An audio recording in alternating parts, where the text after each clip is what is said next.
이까이ꯕ디 하이펫 캉드바자니고. 이까이 강대게 꿀단 따나지보. 이까이버디 하이펫 캉드바자니고. 이까이 강대게 꿀단 따나지보. 스쿨들이 좀이고. nga이가 아무 오늘 내려마디. 마팜무디 좀매 아두다 차히도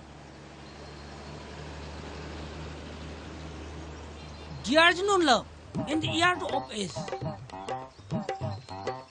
यारे तामनिहार इंग्लिश तो मालिंग तो I agree. I waiting in this gate. Boss, ay di ba? Hari jini ko. Oscar dictionary di yaw da English pagtani ni ngang na ri byam ja. नंग जो Oscar आएगा तब नती Oxford आएगा तब Koi se Oxford oi gero Oscar oi gero ingam oi rin ku se. Ay. Thore.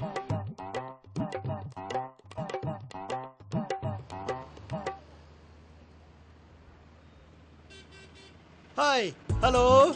Fajabi. Siango, boleta. Excuse me. Please repeat this language. I am Oxford Dictionary of Manihar. Okay? Pabung Manihar. Eh, kayo nang ito dia. English ko loy kawi ha. Shanja. Ay ngarang application nama sum thazan gi bu. Madaw ko mai da urake. Pahodre, khongban yogi. Ha. Yumda pusanba kiraba. 야이디야 가이수 가이디다 나도 숨이 동지 거의 거의 숨참나 숨 시험참나 그런지고 거의 뭐 웃기밍 세 오스카 머니 하 아두가 아이 샤마키나 보어머니 아두가 거기 som나 세 파이죠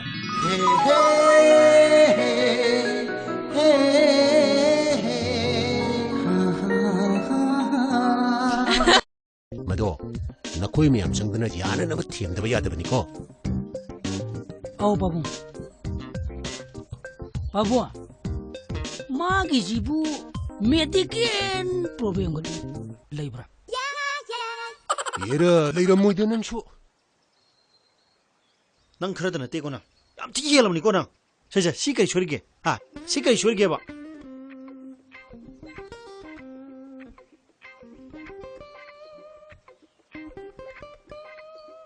Elai sagon. Nang napa na halo ka har di ba? Ngasay na sing siyam madam ni. इन पीछे palm देव Kari marungi pam di no. Marmayo. yakta है या bro 어도르디네 나시대 거의 머릅 사네 이제 또지 낭주 낭 독도로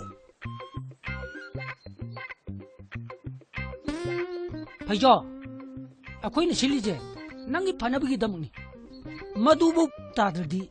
Ako'y ju khamjal latri hai. 아고 거기는 낭기 좀 실리면 누피시야 누피게 소리 강브라 누피게 소리 강브라봐 난 강브라 Mi masado. Showroom da laiba. Asabo tiwin urubo nambo. तामनिहार बोरमने 하요 नोइना ये दमकता तौबीरिबा मैमसे आई lion खंगे अइना पुंसी चुपगी सिंगबा ngamlaroidaba laman tonjalabani Laman gi wana tine. Come to the point. Asuk cheng lau hin binu pisu pam driba. Kari marungi no. पामदबई मरम हाइबाबु माई फोटोदा मिंगोंदा पिथोइ गइगिन 그래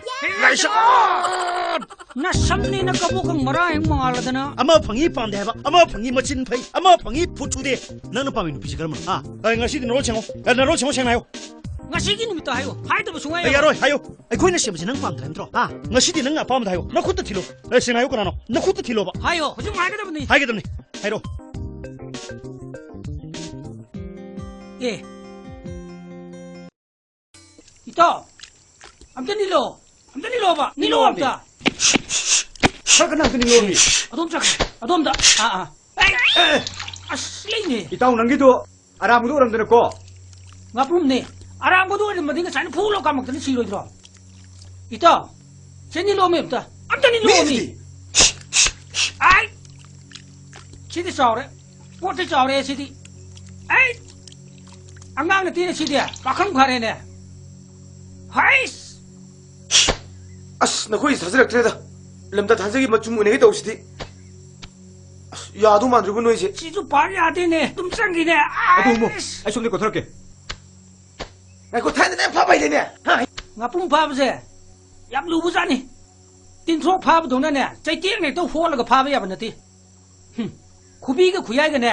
ꯆꯞꯄꯒ ꯐ꯭ꯔꯦꯟ ꯂꯥꯎꯅ ꯊꯣꯛꯇꯅꯕ ꯁꯤꯗ ꯐꯥꯔꯛꯀꯗꯣꯏꯅꯤ ꯈꯥꯕ 야래 붕어 상상 ꯉꯥꯡꯉꯅꯨ 심도 하나 파나봐 동지 나빠야 그 없는 속보리세 욕박시 안 탈로세 아스 깡찰로 깨도록이 ꯑꯁ ꯀꯛꯆꯜꯂꯗꯤ ꯃꯆꯨꯝꯗꯣ 그마이 루도이노 호이 오이버 세란 두란 예 레레 파래 레레 직도 파래 ꯍꯦ ꯀꯩꯅꯣ ꯑꯩꯕꯨ ꯎꯁꯤꯠꯇ꯭ꯔꯤꯔꯣ 나티 랑클푸드다 소이나 반기브네 아코이 토이 떠보네 티 ꯁꯣꯏꯕꯗꯤ ꯀꯔꯤꯅꯣ ꯁꯤ ꯒꯥꯔꯤꯁꯦ ꯇꯨꯔꯗꯤ ꯀꯃꯥꯏ ꯇꯧꯅꯤ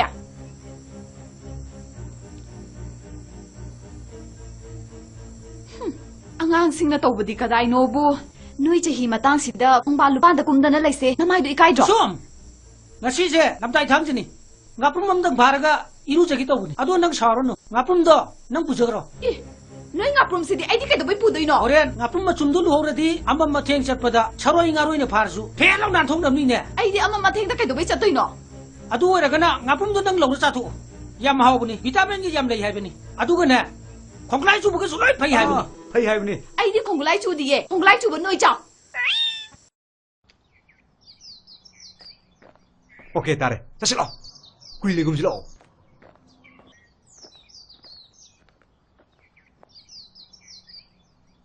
있다 또 와로는 있다 가림다 와크노 때문에 걸어오는 있다 초연 돌아는 있다 그 시디네 난 나이닝이부터 모이 와징도 파서나 시험 사례로 있다 누구네 나 시디 능기 아래뽀 와 아마 파서나 안오로 있다 ꯍꯣꯔꯦꯟ ꯃꯁꯛꯇꯨ ꯎꯔꯒ ꯍꯥꯏꯒꯗꯕ ꯋꯥꯗꯤ ꯍꯥꯏꯍꯧꯗ ꯍꯥꯏꯔꯣꯏꯗꯕ ꯋꯥꯅ ꯍꯥꯏꯖꯤꯟ ꯅꯪꯅꯦ ꯅꯀꯣꯛꯇꯣ ꯆꯥꯛꯀꯅꯤꯀꯣ 짝거니 ꯋꯥꯔꯤꯗꯣ ꯐꯖꯅ ꯁꯥꯟꯅꯍꯧꯔꯣ ꯑꯩꯈꯣ이 ꯆꯠꯂꯒꯦ 호이 식터로 파서나 식터로 이붕어 ꯑꯩꯈꯣ이 ꯆꯠꯂꯦꯀꯣ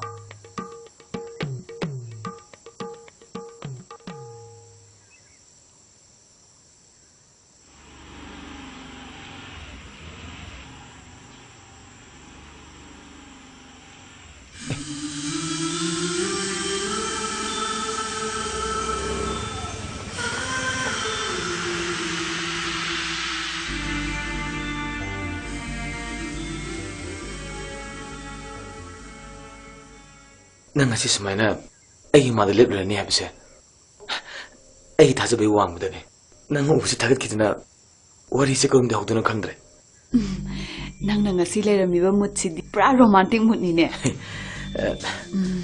ꯅꯪꯒꯤ ꯈꯧꯕꯅꯥꯏ ꯑꯅꯤꯗꯨꯗꯤ ꯀꯥꯏ ꯆꯠꯈ꯭ꯔꯒꯦ ꯃꯈꯣꯏ ꯑꯅꯤꯗꯤ ꯆꯠꯈ꯭ꯔꯦ ꯑꯩꯈꯣꯏ ꯑꯅꯤ ꯋꯥꯔꯤ ꯁꯥꯟꯅꯕꯗ ꯀꯥꯏꯒꯤꯅꯤ ꯍꯥꯏꯗꯨꯅ ꯑꯣ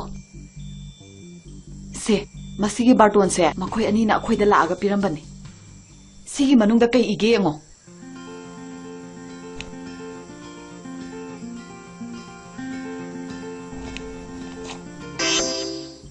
ꯄꯨꯟꯁꯤ ꯂꯩ ꯄꯨꯟ ꯁꯦꯝꯃꯤꯟꯅꯁꯤ ꯍꯥꯏꯗꯨꯅ ꯍꯥꯏꯖꯕ ꯆꯠꯂꯤꯕ ꯆꯩꯆꯠ ꯀꯥꯂꯦꯟꯒꯤ 12ꯅꯤ ꯄꯥꯟꯕ ꯌꯨꯝꯖꯀꯩꯁ ꯅꯨꯃꯤꯠꯀꯤ ꯑꯌꯨꯛ ꯄꯨꯡ 10 ꯇꯥꯕ ꯃꯇꯝꯗ ꯑꯩꯈꯣꯏꯒꯤ ꯃꯔꯨꯞ ꯑꯣꯏꯅꯥꯝ ꯍꯦꯃꯨꯒ ꯂꯝꯂꯦꯟ ꯂꯝꯗꯦꯡ ꯑꯋꯥꯡ ꯂꯩꯀꯥꯏꯗ ꯂꯩꯕ ꯀꯣꯟꯁꯝ ꯃꯥꯙꯣꯛꯀꯤ ꯃꯃꯣ ꯀꯨꯁꯨꯝꯒ ꯂꯣꯏꯅꯅ ꯄꯨꯟꯁꯤ ꯂꯩꯄꯨꯟ ꯁꯦꯝꯃꯤꯟꯅꯅꯕꯒꯤꯗꯃꯛ ꯈꯨꯟꯒꯤ ꯆꯤꯡꯌꯥꯗ ꯂꯩꯕ ꯍꯦꯟꯕꯝ ꯃꯈꯣꯡꯗ ꯀꯧꯊꯣꯛꯆꯔꯤ ꯅꯨꯃꯤꯠ ꯑꯁꯤꯗ ꯅꯤꯉꯣꯜ ꯃꯁꯥꯃꯨꯛ ꯂꯦꯡꯕꯤꯔꯛꯇꯨꯅ ꯌꯨꯝꯕꯥ ꯂꯝꯕꯤꯗ ꯈꯣꯡꯗꯥꯅꯕꯒꯤꯗꯃꯛ ꯋꯥꯔꯦꯞꯅꯕꯤꯌꯨ ꯆꯦꯅ ꯂꯩꯔꯥꯡ ꯂꯩꯍꯨꯠ ꯁꯤꯜꯂꯒ ꯂꯩꯌꯦꯟꯖꯕꯒꯤꯗꯃꯛ ꯑꯌꯣꯟ ꯑꯔꯥꯟ ꯉꯥꯛꯄꯤꯒꯅꯤ ꯄꯥꯎꯖꯦꯟꯖꯔꯤꯕ ꯈꯣꯏꯗꯨꯝ ꯑꯃꯗꯤ ꯑꯪꯒꯣ ꯁ꯭ꯀꯨꯜꯗꯗꯤ ꯆꯨꯝꯃꯦꯀꯣ ꯉꯥꯏꯔꯒ ꯑꯃꯨꯛ ꯑꯣꯟꯅ ꯂꯩꯔꯝꯃꯗꯤ ꯃꯐꯝꯕꯨꯗꯤ ꯆꯨꯝꯃꯦ ꯑꯗꯨꯗ ꯆꯍꯤꯗꯣ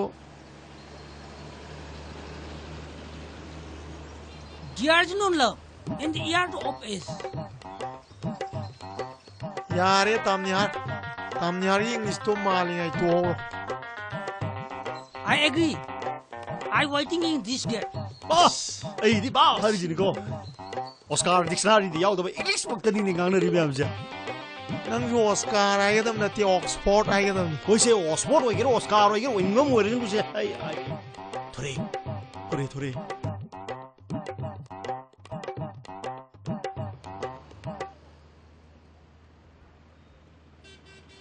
Hi, hello, Fajabi. Siango, boleta. Excuse me. Please repeat this language. I am Oxford Dictionary of Manihar. Okay? Pabung Manihar. Eh, kayo nang ito dia. English ko lang ikaw eh. Shanja, ꯑꯩ ꯉꯔꯥꯡ application ꯑꯃ ꯁꯨꯝ ꯊꯥꯖꯤꯟꯈꯤꯕꯗꯨꯕꯨ ꯃꯗꯨ ꯀꯃꯥꯏꯅ ꯇꯧꯈ꯭ꯔꯒꯦ? ꯄꯥꯍꯧꯗ꯭ꯔꯦ ꯈꯣꯡꯕꯥꯟ ꯌꯧꯋꯦ. ꯌꯨꯝꯗ ꯄꯨꯁꯟꯕ ꯀꯤꯔꯕ. ꯌꯥꯏꯗ ꯀꯥꯏꯗꯦꯗ ꯀꯩꯁꯨ ꯀꯥꯏꯗꯦꯗ. ꯑꯗꯣ ꯁꯨꯃꯥꯏꯅ ꯇꯧꯁꯤ ꯑꯩꯈꯣꯏ ꯁꯨꯝ ꯏꯁꯝ ꯆꯝꯅ ꯈꯪꯅꯁꯤꯀꯣ. ꯁꯦ ꯑꯩꯈꯣꯏ ꯃꯔꯨꯞꯀꯤ ꯃꯤꯡ ꯁꯦ ꯑꯣꯁꯀꯥꯔ ꯃꯅꯤꯍꯥꯔ. ꯑꯗꯨꯒ ꯑꯩ ꯏꯁꯥꯃꯛꯀꯤꯅ ꯕꯣꯔꯃꯅꯤ. ꯑꯗꯨꯒ ꯑꯩꯈꯣꯏꯒꯤ ꯁꯣꯝꯅ ꯁꯦ ꯐꯩꯖꯥꯎ.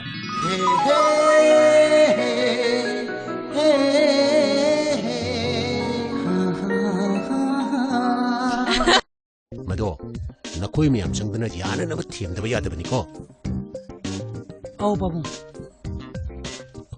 ꯄꯥꯕꯨꯡ, 마기지부 메디켄 프로그램 레이브라. 얘라 레이라모이드 낭쇼. ꯅꯪ ꯈꯔꯗ ꯅꯠꯇꯦꯀꯣ ꯅꯪ ꯌꯥꯝ ꯊꯤ ꯍꯦꯜꯂꯝꯅꯤꯀꯣ ꯅꯪ. ꯁꯦ ꯁꯤ ꯀꯩ ꯁꯣꯏꯔꯤꯒꯦ? ꯁꯤ ꯀꯩ ꯁꯣꯏꯔꯤꯒꯦꯕ?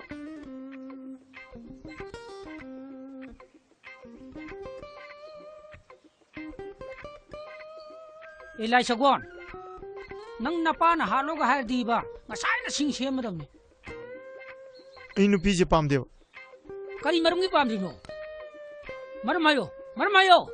ꯍꯦꯛꯇ ꯍꯥꯏ ꯌꯥꯕ꯭ꯔꯣ? ꯑꯣ ꯑꯗꯨ ꯑꯣꯏꯔꯗꯤꯅꯦ ꯉꯁꯤꯗꯤ ꯑꯩꯈꯣꯏ ꯃꯔꯨꯞ ꯁꯥꯟꯅꯩꯁꯦ ꯇꯣꯛꯑꯁꯤ. ꯅꯪꯁꯨ ꯅꯪ ꯊꯣꯛ ꯇꯧꯔꯣ.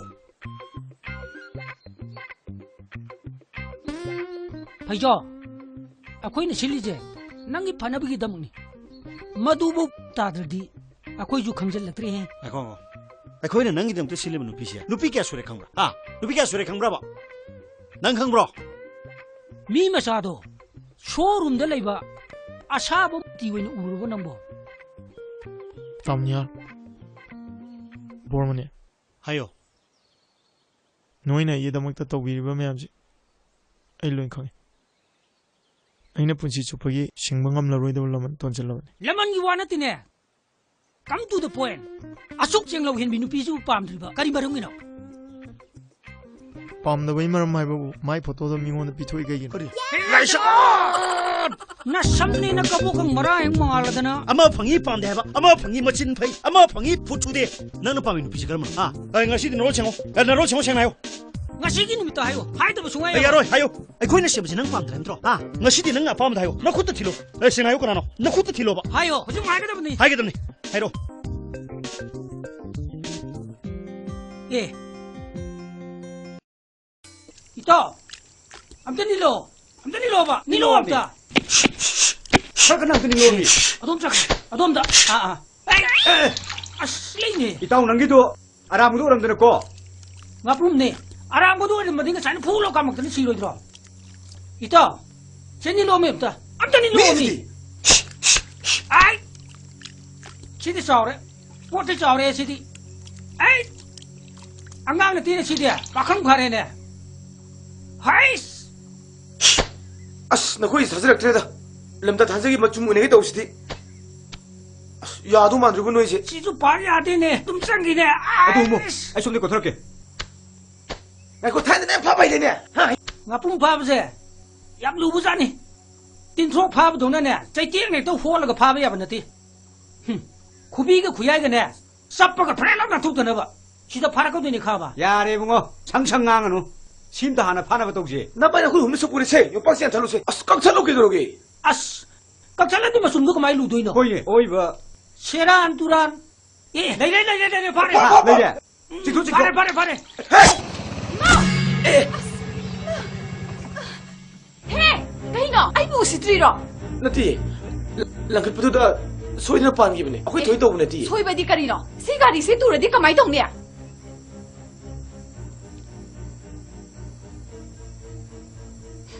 ꯑꯉꯥꯡꯁꯤꯡꯅ ꯇꯧꯕꯗꯤ ꯀꯗꯥꯏꯅꯣꯕꯨ ꯅꯣꯏ ꯆꯍꯤ ꯃꯇꯥꯡꯁꯤꯗ ꯈꯣꯡꯕꯥꯟ ꯂꯨꯄꯥꯟꯗ ꯀꯨꯝꯗꯅ ꯂꯩꯁꯦ ꯅꯃꯥꯏꯗꯣ ꯏꯀꯥꯏꯗ꯭ꯔꯣ? Sum.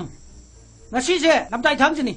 Ngaprum amdang bharaga irujagi tawbuni. Ado nang sarono. Ngaprum do nang pujagro. E ꯅꯣꯏ ꯉꯥꯄ꯭ꯔꯨꯝꯁꯤꯗꯤ ꯑꯩꯗꯤ ꯀꯩꯗꯧꯕꯩ ꯄꯨꯗꯣꯏꯅꯣ? Horen ngaprum machumdu luhoradi amam matheng chatpada charoi ngaroi ne pharsu. Phelau nan thongdamni ne. ꯑꯩꯗꯤ ꯑꯃ ꯃꯊꯦꯡꯗ ꯀꯩꯗꯧꯕꯩ ꯆꯠꯇꯣꯏꯅꯣ? Adu oiragana ngaprum do nang lawra chathu. Yam hawbuni. Vitamin gi yam lei haibani. Aduga ne. Khonglai chu buga sulai phai haibani. Phai haibani. ꯑꯩꯗꯤ ꯈꯣꯡꯒꯨꯂꯥꯏ ꯆꯨꯗꯤꯌꯦ ꯈꯣꯡꯒꯨꯂꯥꯏ ꯆꯨꯕ ꯅꯣꯏ ꯆꯥꯎ. Okay tare. Chasilo. Kuili gumsilo.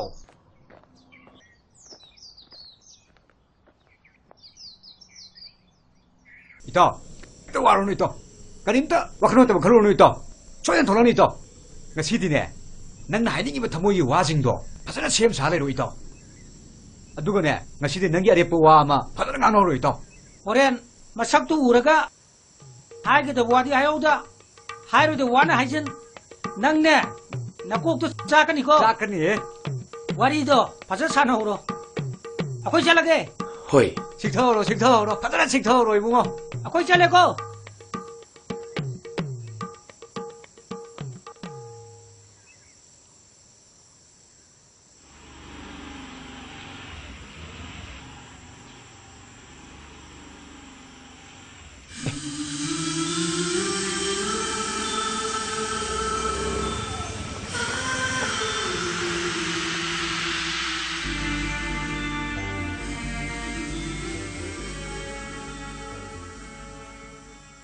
nang ngasi sumaina ai ma da lep le ni habse.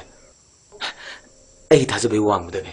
Nang ubusi thagat kidna wari se kom de hoduna khandre. Nang nang ngasi leiramiba mutsi pura romantic mood ni ne. Nangi khawbunai ani dudi kai sakrage. Makhoi ani di chakre. Akhoi ni wari samda kai gi ni haiduna. Oh. Se, masigi barton se makhoi ani na akhoi da laaga pirambani. Sigi manungda kai ige ngo.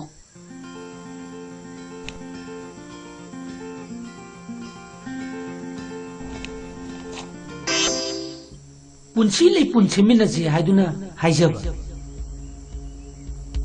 chaliba chaichat kalen gi taran thini panba jumja kaisan numi ki ayu pung tara tabung matamda aikhoi gi maru oinam hemoga lamlen lamdeng awang kai de leiba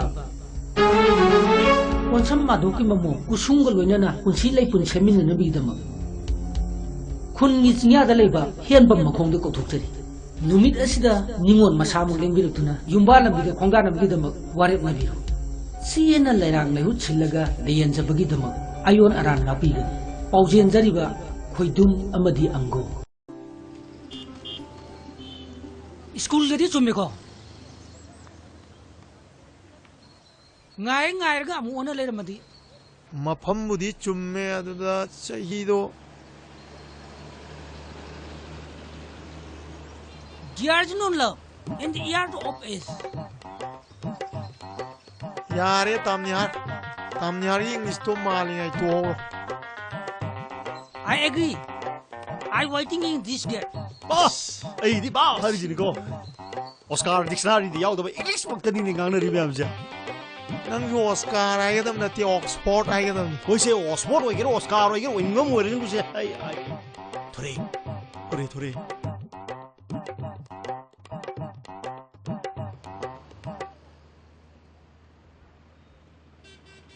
Hi, hello, Pajabi. Siango, boleta. excuse me please repeat this language I am Oxford Dictionary of Manihar okay Pabung Manihar. eh kaino nangi du de English ko loi kawi ha Shanja, ai ngarang application ama sum thajang gi bu madu ko mai da urake. Pahodre khongban yo. Ha, Yumda pusanba kiraba. yaida kaide kaishu kaide da. Ado sumai tokje khoi. Khoi sum samna sum samna khangji ko. Se khoi maru kiming se Oscar Manihar. Aduga ai shamakina bor mani. Aduga khoi ge somna se phaijao.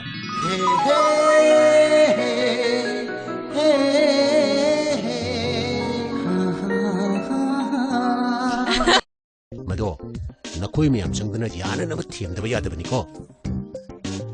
Oh babu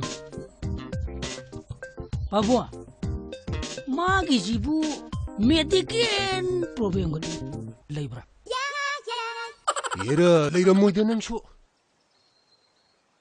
Nang khara dana te ko na. Yam ti yelam ni ko na. Sa si kai shorige. Ha, si kai shorige ba.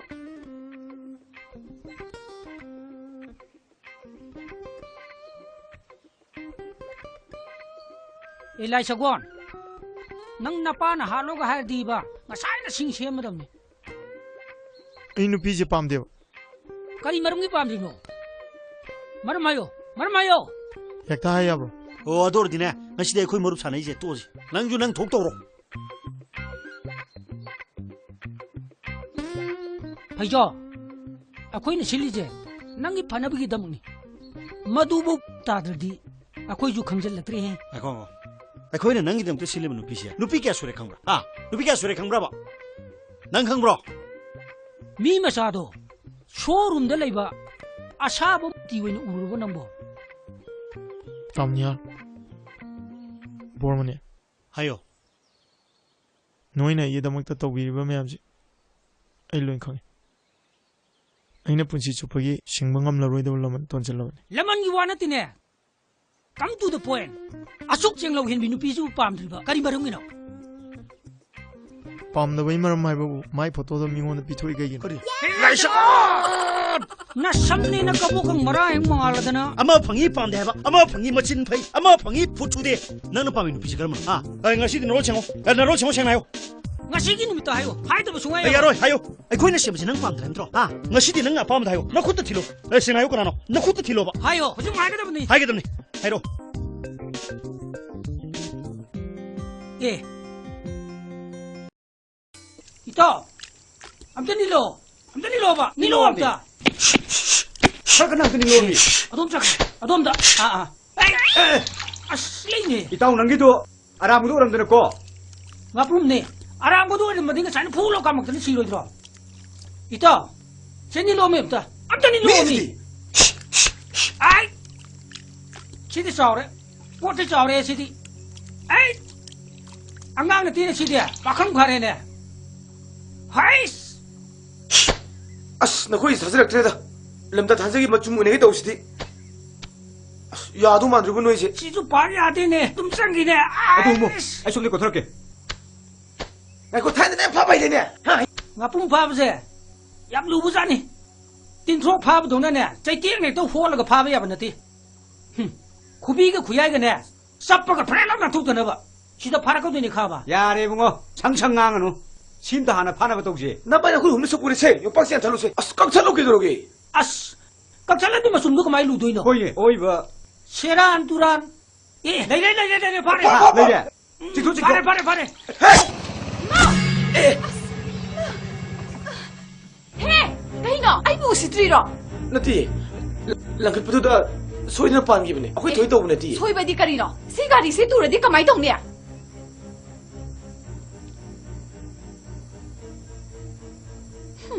ꯑꯉꯥꯡꯁꯤꯡꯅ ꯇꯧꯕꯗꯤ ꯀꯗꯥꯏꯅꯣꯕꯨ ꯅꯣꯏ ꯆꯍꯤ ꯃꯇꯥꯡꯁꯤꯗ ꯈꯣꯡꯕꯥꯟ ꯂꯨꯄꯥꯟꯗ ꯀꯨꯝꯗꯅ ꯂꯩꯁꯦ ꯅꯃꯥꯏꯗꯣ ꯏꯀꯥꯏꯗ꯭ꯔꯣ ꯁꯣꯝ ngasi제 남다이 당진이 nga품 엄당 바라가 이루저기 떠보니 아도 능 사로노 nga품도 능 부저그러 이 너희 ngaprumsidi 아이디 kaidobai pudoino 호렌 nga품 마춤도 루호르디 암밤 마탱 쳤ప다 차로이 nga로이네 파르수 폐랑 난통남니네 아이디 amma mathengda kaidobai chattoino 아도 오라가나 nga품도 능 롱로 짜투 얌 하오보니 비타민이 얌 레이 하이베니 아두가네 콩클라이 주부가 술로이 파이 하이베니 파이 하이베니 아이디 콩글라이 chudiye 콩글라이 chuba noi chao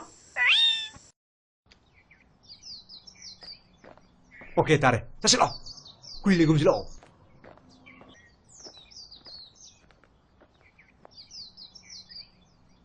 이따 와로는 있다 가림다 와크노다 그러는 있다 초연 돌아는 있다 나 시디네 난 나이닝이면 더모이 와징도 파서나 시험 잘해로 있다 누구네 나 시디 능기 아래뿌 와마 파서나 안오로 있다 호렌 마삭도 우라가 하이게도 와디 하요다 하이로도 와나 하이진 낭네 나 꼭도 짜까니고 짜까니 와리도 파서 사나오로 아코이 잘라게 ꯍꯣꯏ 식터로 파서나 식터로 이붕어 아코이 잘라고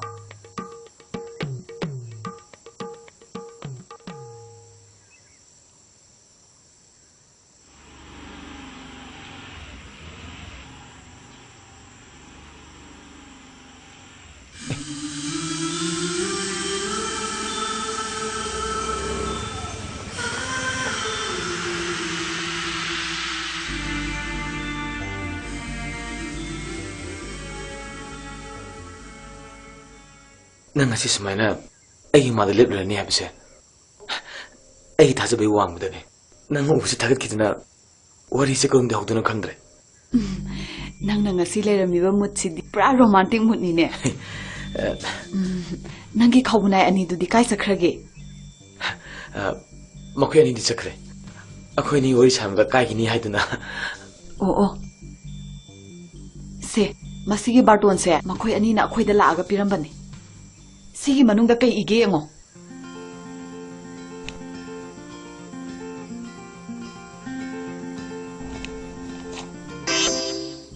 ꯄꯨꯟꯁꯤ ꯂꯩ ꯄꯨꯟ ꯁꯦꯝꯃꯤꯟꯅꯁꯤ ꯍꯥꯏꯗꯨꯅ ꯍꯥꯏꯖꯕ ꯆꯠꯂꯤꯕ ꯆꯩꯆꯠ ꯀꯥꯂꯦꯟꯒꯤ 12 ꯄꯥꯟꯕ ꯌꯨꯝꯖꯀꯩꯁ ꯅꯨꯃꯤꯠꯀꯤ ꯑꯌꯨꯛ ꯄꯨꯡ 10 ꯇꯥꯕ ꯃꯇꯝꯗ ꯑꯩꯈꯣꯏꯒꯤ ꯃꯔꯨꯞ ꯑꯣꯏꯅꯥꯝ ꯍꯦꯃꯨꯒ ꯂꯝꯂꯦꯟ ꯂꯝꯗꯦꯡ ꯑꯋꯥꯡ ꯂꯩꯀꯥꯏꯗ ꯂꯩꯕ ꯀꯣꯟꯁꯝ ꯃꯥꯙꯣꯛꯀꯤ ꯃꯃꯣ ꯀꯨꯁꯨꯝꯒ ꯂꯣꯏꯅꯅ ꯄꯨꯟꯁꯤ ꯂꯩ ꯄꯨꯟ ꯁꯦꯝꯃꯤꯟꯅꯅꯕꯒꯤꯗꯃꯛ ꯈꯨꯟꯒꯤ ꯆꯤꯡꯌꯥꯗ ꯂꯩꯕ ꯍꯦꯟꯕꯝ ꯃꯈꯣꯡꯗ ꯀꯧꯊꯣꯛꯆꯔꯤ ꯅꯨꯃꯤꯠ ꯑꯁꯤꯗ ꯅꯤꯉꯣꯜ ꯃꯁꯥꯃꯛ ꯂꯦꯡꯕꯤꯔꯛꯇꯨꯅ ꯌꯨꯝꯕꯥ ꯂꯝꯕꯤꯗ ꯈꯣꯡꯗꯥꯅꯕꯒꯤꯗꯃꯛ ꯋꯥꯔꯦꯞꯅꯕꯤꯌꯨ ꯆꯦꯅ ꯂꯩꯔꯥꯡ ꯂꯩꯍꯨꯠ ꯁꯤꯜꯂꯒ ꯂꯩꯌꯦꯟꯖꯕꯒꯤꯗꯃꯛ ꯑꯌꯣꯟ ꯑꯔꯥꯟ ꯉꯥꯛꯄꯤꯒꯅꯤ ꯄꯥꯎꯖꯦꯟꯖꯔꯤꯕ ꯈꯣꯏꯗꯨꯝ ꯑꯃꯗꯤ ꯑꯪꯒꯣ ꯁ꯭ꯀꯨꯜꯗꯗꯤ ꯆꯨꯝꯃꯦꯀꯣ ꯉꯥꯏꯔꯒ ꯑꯃꯨꯛ ꯑꯣꯟꯅ ꯂꯩꯔꯝꯃꯗꯤ ꯃꯐꯝꯕꯨꯗꯤ ꯆꯨꯝꯃꯦ ꯑꯗꯨꯗ ꯆꯍꯤꯗꯣ Dears no love in the year of age. ꯌꯥꯔꯦ ꯇꯥꯝꯅꯤꯍꯥꯔ ꯏꯪꯂꯤꯁꯇꯣ ꯃꯥꯜꯂꯤꯉꯩ ꯇꯣꯛꯍꯧꯔꯣ I agree. I waiting in this gate. ꯕꯥꯁ ꯑꯩꯗꯤ ꯕꯥ ꯍꯥꯏꯔꯤꯁꯤꯅꯤꯀꯣ ꯑꯣꯁꯀꯥꯔ ꯗꯤꯛꯁꯅꯥꯔꯤꯗ ꯌꯥꯎꯗꯕ ꯏꯪꯂꯤꯁ ꯃꯛꯇꯅꯤꯅꯦ ꯉꯥꯡꯅꯔꯤ ꯃꯌꯥꯝꯁꯦ ꯅꯪꯁꯨ ꯑꯣꯁꯀꯥꯔ ꯍꯥꯏꯒꯗꯕ ꯅꯠꯇꯦ ꯑꯣꯛꯁꯐꯣꯔꯗ ꯍꯥꯏꯒꯗꯕꯅꯤ ꯑꯩꯈꯣꯏꯁꯦ ꯑꯣꯛꯁꯐꯣꯔꯗ ꯑꯣꯏꯒꯦꯔꯥ ꯑꯣꯁꯀꯥꯔ ꯑꯣꯏꯒꯦꯔꯥ ꯑꯣꯏꯅꯤꯡꯕ ꯑꯃ ꯑꯣꯏꯔꯒꯅꯨꯁꯦ ꯊꯣꯔꯦ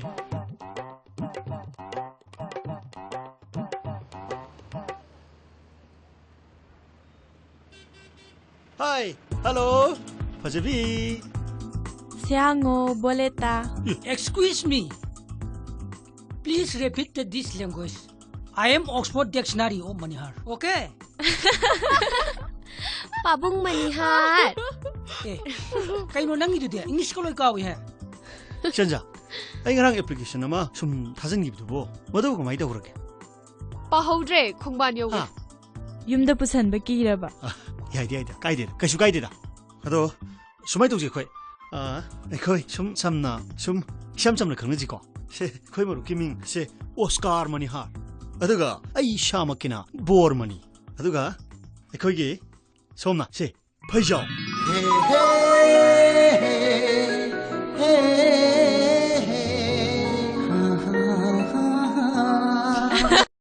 Mado, nakoi miyam sangdana yana na thiamdaba yadabani ko. Oh, Babu. Babu. Magi jibu medical problem gani leibra. Yera, leira moida nang shu. Nang khara dana te ko na. Yam ti yelamni ko na. Se si kai shorige. Ha, si kai shorige ba.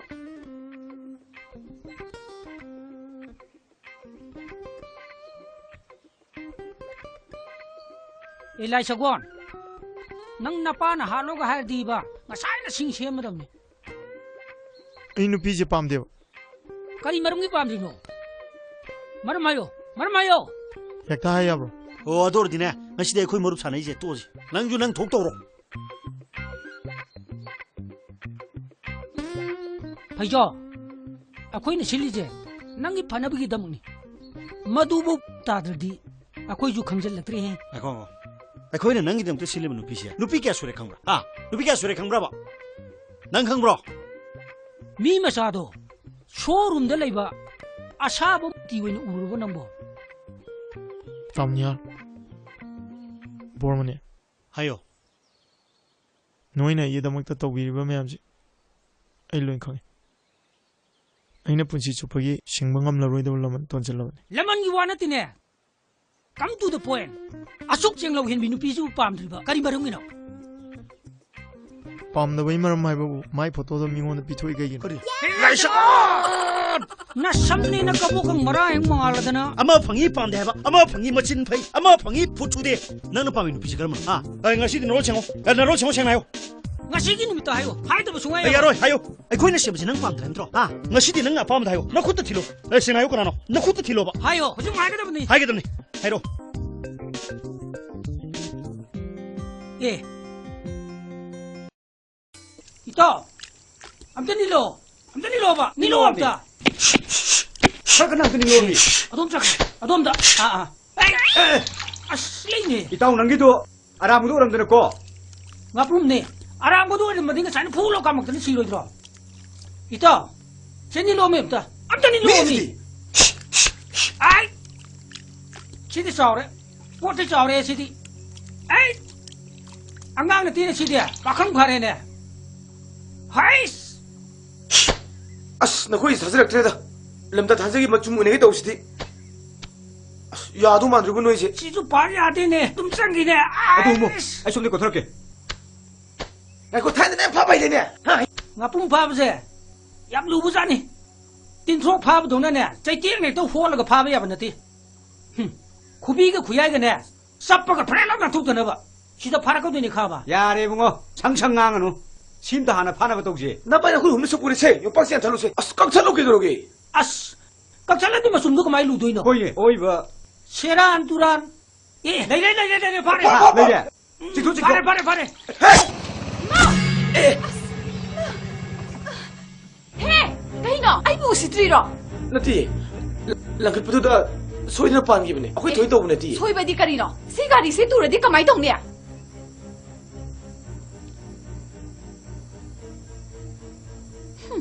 ꯑꯉꯥꯡꯁꯤꯡꯅ ꯇꯧꯕꯗꯤ ꯀꯗꯥꯏꯅꯣꯕꯨ ꯅꯣꯏ ꯆꯍꯤ ꯃꯇꯥꯡꯁꯤꯗ ꯈꯣꯡꯕꯥꯟ ꯂꯨꯄꯥꯟꯗ ꯀꯨꯝꯗꯅ ꯂꯩꯁꯦ ꯅꯃꯥꯏꯗꯣ ꯏꯀꯥꯏꯗ꯭ꯔꯣ ꯁꯣꯝ ꯉꯁꯤꯁꯦ ꯂꯝꯇꯥꯏ ꯊꯥꯡꯖꯅꯤ ꯉꯥꯄ꯭ꯔꯨꯝ ꯑꯃꯗꯪ ꯐꯥꯔꯒ ꯏꯔꯨꯖꯒꯦ ꯇꯧꯕꯅꯤ ꯑꯗꯣ ꯅꯪ ꯁꯥꯎꯔꯅꯨ ꯉꯥꯄ꯭ꯔꯨꯝꯗꯣ ꯅꯪ ꯄꯨꯖꯈ꯭ꯔꯣ ꯅꯣꯏ ꯉꯥꯄ꯭ꯔꯨꯝꯁꯤꯗꯤ ꯑꯩꯗꯤ ꯀꯩꯗꯧꯕꯩ ꯄꯨꯗꯣꯏꯅꯣ ꯍꯣꯔꯦꯟ ꯉꯥꯄ꯭ꯔꯨꯝ ꯃꯆꯨꯝꯗꯨ ꯂꯨꯍꯧꯔꯗꯤ ꯑꯃ ꯃꯊꯦꯡ ꯆꯠꯄꯗ ꯁꯔꯣꯏ ꯉꯥꯔꯣꯏꯅ ꯐꯥꯔꯁꯨ ꯐꯦꯟ ꯂꯥꯎ ꯅꯥꯟꯊꯣꯛꯅꯕꯅꯤꯅꯦ ꯑꯩꯗꯤ ꯑꯃ ꯃꯊꯦꯡꯗ ꯀꯩꯗꯧꯕꯩ ꯆꯠꯇꯣꯏꯅꯣ ꯑꯗꯨ ꯑꯣꯏꯔꯒꯅ ꯉꯥꯄ꯭ꯔꯨꯝꯗꯣ ꯅꯪ ꯂꯧꯔ ꯆꯥꯊꯣꯛꯑꯣ ꯌꯥꯝ ꯍꯥꯎꯕꯅꯤ ꯚꯤꯇꯥꯃꯤꯟꯒꯤ ꯌꯥꯝ ꯂꯩ ꯍꯥꯏꯕꯅꯤ ꯑꯗꯨꯒꯅꯦ ꯈꯣꯡꯒ꯭ꯂꯥꯏ ꯆꯨꯕꯒꯁꯨ ꯂꯣꯏ ꯐꯩ ꯍꯥꯏꯕꯅꯤ ꯐꯩ ꯍꯥꯏꯕꯅꯤ ꯑꯩꯗꯤ ꯈꯣꯡꯒꯨꯂꯥꯏ ꯆꯨꯗꯤꯌꯦ ꯈꯣꯡꯒꯨꯂꯥꯏ ꯆꯨꯕ ꯅꯣꯏ ꯆꯥꯎ ꯑꯣꯀꯦ ꯇꯥꯔꯦ ꯆꯠꯁꯤ ꯂꯥꯛꯑꯣ ꯀꯨꯏ ꯂꯩꯒꯨꯝꯁꯤ ꯂꯥꯛꯑꯣ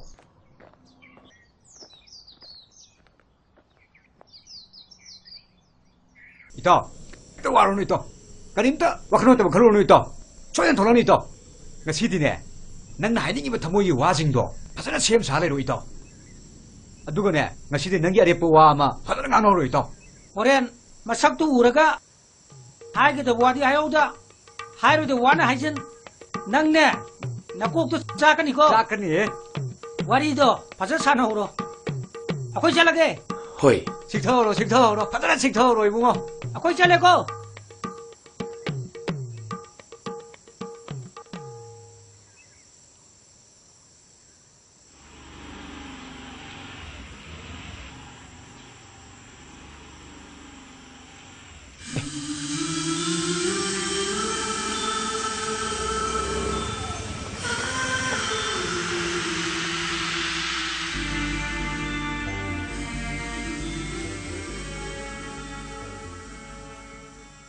ꯅꯪ ꯉꯁꯤ ꯁꯨꯃꯥꯏꯅ ꯑꯩꯒꯤ ꯃꯥꯗ ꯂꯦꯞꯂꯔꯅꯤ ꯍꯥꯏꯕꯁꯦ ꯑꯩꯒꯤ ꯊꯥꯖꯕꯒꯤ ꯋꯥꯡꯃꯗꯅꯦ ꯅꯪ ꯎꯕꯁꯤ ꯊꯥꯒꯠꯈꯤꯗꯅ ꯋꯥꯔꯤꯁꯦ ꯀꯔꯝꯗ ꯍꯧꯗꯣꯏꯅꯣ ꯈꯪꯗ꯭ꯔꯦ ꯅꯪꯅ ꯉꯁꯤ ꯂꯩꯔꯝꯃꯤꯕ ꯃꯨꯠꯁꯤꯗꯤ ꯄꯨꯔꯥ ꯔꯣꯃꯥꯟꯇꯤꯛ ꯃꯨꯠꯅꯤꯅꯦ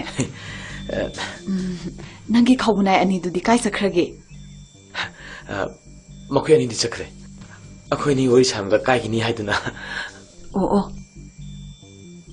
ꯁꯦ ꯃꯁꯤꯒꯤ ꯕꯥꯔꯇꯣꯟꯁꯦ ꯃꯈꯣꯏ ꯑꯅꯤꯅ ꯑꯩꯈꯣꯏꯗ ꯂꯥꯛꯑꯒ ꯄꯤꯔꯝꯕꯅꯤ ꯁꯤꯒꯤ ꯃꯅꯨꯡꯗ ꯀꯩ ꯏꯒꯦ ꯌꯦꯡꯉꯣ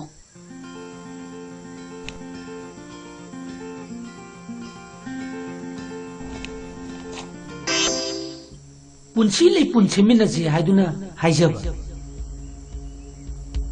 ꯆꯠꯂꯤꯕ ꯆꯩꯆꯠ ꯀꯥꯂꯦꯟꯒꯤ 12ꯅꯤ ꯄꯥꯟꯕ ꯌꯨꯝꯖꯀꯩꯁ ꯅꯨꯃꯤꯠꯀꯤ ꯑꯌꯨꯛ ꯄꯨꯡ 10 ꯇꯥꯕ ꯃꯇꯝꯗ ꯑꯩꯈꯣꯏꯒꯤ ꯃꯔꯨꯞ ꯑꯣꯏꯅꯥꯝ ꯍꯦꯃꯣꯒ ꯂꯝꯂꯦꯟ ꯂꯝꯗꯦꯡ ꯑꯋꯥꯡ ꯂꯩꯀꯥꯏꯗ ꯂꯩꯕ ꯀꯣꯟꯁꯝ ꯃꯥꯙꯣꯛꯀꯤ ꯃꯃꯣ ꯀꯨꯁꯨꯝꯒ ꯂꯣꯏꯅꯅ ꯄꯨꯟꯁꯤ ꯂꯩꯄꯨꯟ ꯁꯦꯝꯃꯤꯟꯅꯅꯕꯒꯤꯗꯃꯛ ꯈꯨꯟꯒꯤ ꯆꯤꯡꯌꯥꯗ ꯂꯩꯕ ꯍꯦꯟꯕꯝ ꯃꯈꯣꯡꯗ ꯀꯧꯊꯣꯛꯆꯔꯤ ꯅꯨꯃꯤꯠ ꯑꯁꯤꯗ ꯅꯤꯉꯣꯜ ꯃꯁꯥꯃꯨꯛ ꯂꯦꯡꯕꯤꯔꯛꯇꯨꯅ ꯌꯨꯝꯕꯥꯟꯅꯕꯤꯒ ꯈꯣꯡꯗꯥꯅꯕꯒꯤꯗꯃꯛ ꯋꯥꯔꯦꯞꯅꯕꯤꯔꯣ ꯆꯦꯅ ꯂꯩꯔꯥꯡ ꯂꯩꯍꯨꯠ ꯁꯤꯜꯂꯒ ꯂꯩꯌꯦꯟꯖꯕꯒꯤꯗꯃꯛ ꯑꯌꯣꯟ ꯑꯔꯥꯟ ꯉꯥꯛꯄꯤꯒꯅꯤ ꯄꯥꯎꯖꯦꯟꯖꯔꯤꯕ ꯈꯣꯏꯗꯨꯝ ꯑꯃꯗꯤ ꯑꯪꯒꯣ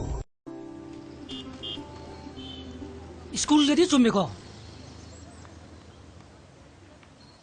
ꯉꯥꯏꯔꯒ ꯑꯃꯨꯛ ꯑꯣꯟꯅ ꯂꯩꯔꯝꯃꯗꯤ ꯃꯐꯝꯕꯨꯗꯤ ꯆꯨꯝꯃꯦ ꯑꯗꯨꯗ ꯆꯍꯤꯗꯣ Dear's known love in the year of age. ꯌꯥꯔꯦ ꯇꯥꯝꯅꯤꯍꯥꯔꯒꯤ ꯏꯪꯂꯤꯁꯇꯣ ꯃꯥꯜꯂꯤꯉꯩ ꯇꯣꯛꯍꯧꯔꯣ I agree. I waiting in this gate. ꯑꯩꯗꯤ ꯕꯥ ꯍꯥꯏꯔꯤꯁꯤꯅꯤꯀꯣ ꯑꯣꯁꯀꯥꯔ ꯗꯤꯛꯁꯅꯥꯔꯤꯗ ꯌꯥꯎꯗꯕ ꯏꯪꯂꯤꯁ ꯃꯛꯇꯅꯤꯅꯦ ꯉꯥꯡꯅꯔꯤ ꯃꯌꯥꯝꯁꯦ ꯅꯪꯁꯨ ꯑꯣꯁꯀꯥꯔ ꯍꯥꯏꯒꯗꯕ ꯅꯠꯇꯦ ꯑꯣꯛꯁꯐꯣꯔꯠ ꯍꯥꯏꯒꯗꯕꯅꯤ ꯍꯣꯏꯁꯦ ꯑꯣꯛꯁꯐꯣꯔꯠ ꯑꯣꯏꯒꯦꯔꯥ ꯑꯣꯁꯀꯥꯔ ꯑꯣꯏꯒꯦꯔꯥ ꯑꯣꯏꯅꯤꯡꯕ ꯑꯃ ꯑꯣꯏꯔꯅꯤꯀꯣꯁꯦ ꯊꯣꯔꯦ ꯊꯣꯔꯦ ꯊꯣꯔꯦ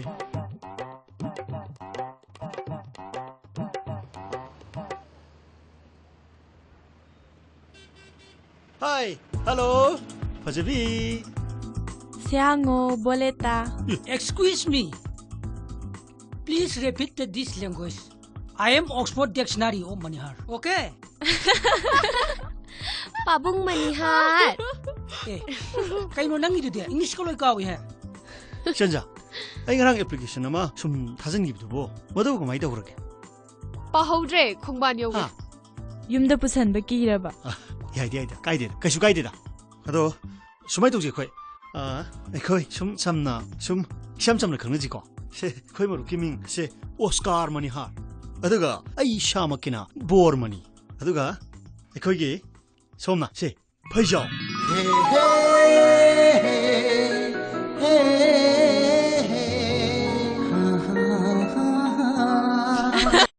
Mado, na koi mi am sang dana yana na thiam da ba ya da bani ko.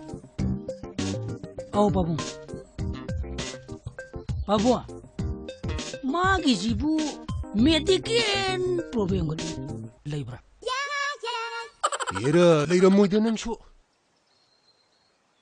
난 그러더나 떼고나 깜찍이 해라면 이거나 저자 시까지 쇼리게 시까지 쇼리게 해봐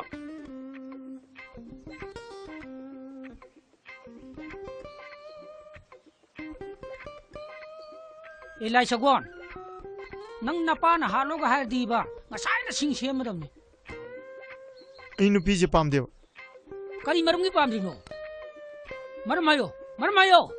ꯍꯦꯛꯇ ꯍꯥꯏ ꯌꯥꯕ꯭ꯔꯣ 어도르디네 나시대 거의 머릅 사네 이제 또지 낭주 낭 독도로 Paijo. Ako'y nasilije. Nang ipanabigi damuni. Madubo tadradi. Ako'y ju khangjal latri he. 아이고 거기는 낭기דם 또 실리면 누피시야 누피게 소리 강브라 누피게 소리 강브라 난 강브라 Mi masado. Showroom da laiba. Asabo tiwin urubo nambo. ꯇꯥꯃꯅꯤꯌꯥꯔ ꯕꯣꯔꯃꯅꯤ 하요 ꯅꯣꯏꯅ ꯑꯩꯒꯤꯗꯃꯛꯇ ꯇꯧꯕꯤꯔꯤꯕ ꯃꯌꯥꯝꯁꯤ ꯑꯩ ꯂꯣꯏ ꯈꯪꯉꯤ ꯑꯩꯅ ꯄꯨꯟꯁꯤ ꯆꯨꯞꯄꯒꯤ ꯁꯤꯡꯕ ꯉꯝꯂꯔꯣꯏꯗꯕ ꯂꯃꯟ ꯇꯣꯟꯁꯤꯜꯂꯕꯅꯤ Laman gi wana tine. Come to the point. Asuk jeng law hin binu pisu pam driba. Kari maram ngino. ꯄꯥꯝꯗꯕꯩ ꯃꯔꯝ ꯍꯥꯏꯕꯕꯨ ꯃꯥꯏ ꯐꯣꯇꯣꯗꯣ ꯃꯤꯉꯣꯟꯗ ꯄꯤꯊꯣꯛꯏ ꯀꯩꯒꯤꯅꯣ 그래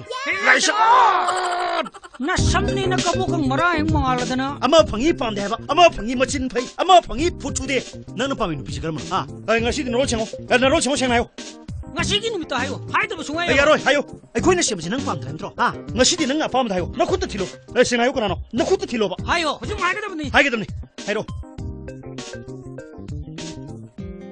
Eh. Ito. Amta nilo. Amta nilo ba? Nilo amta. 사그나 그니 로미 Adom sak. Adom da. Asli ni. 이따오 남기도 아라무도 오람드는고 Ngapum ni. Aram ko doon madinga sana pulo ka magtani silo ito. Ito. Sa nilo mi amta. Amta nilo mi. Ay. Sidi saure. What is saure sidi? Ay. Angang na tina sidi. Bakang kare ne. Hais. 아스 나 거기 사슬학트레다 람다 단색이 맞춤 은행에 떠오시디 야도 만들고 너 이제 Situ pari ate ne. Tumsang gine. 아도 뭐 Ay. 아이som 내거 들을게 아이고 타는데 봐봐야 되냐 Ngapum pa ba se. Yam lu bu sa ni. Tin tro pa ba dong na ne. Chai tiang ne to ho la ga pa ba ya ba na ti. Kubi ga kuyai ga ne. Sappa ga pre la na tuk da na ba. Sida para ka ni kha ba. 야래 붕어 창창강은 심도 하나 파나가 동지 나 빨리 그걸 없는 속보리 세 옆박스에 잘로 세 아스 꽉 찰로 기도록이 As. Kapsalan di masum ko mai lu doi no. 거기 어이봐 Seran turan. Eh, lai pare. 내게 지도 지도 Pare. Hey! Kaino! Ay bu si Triro! 나티 랑클부터다 소이나 빤 기분이 아코이 더 있다 보네 티 Soy ba di karino? Si gari si tura di kamay dong niya.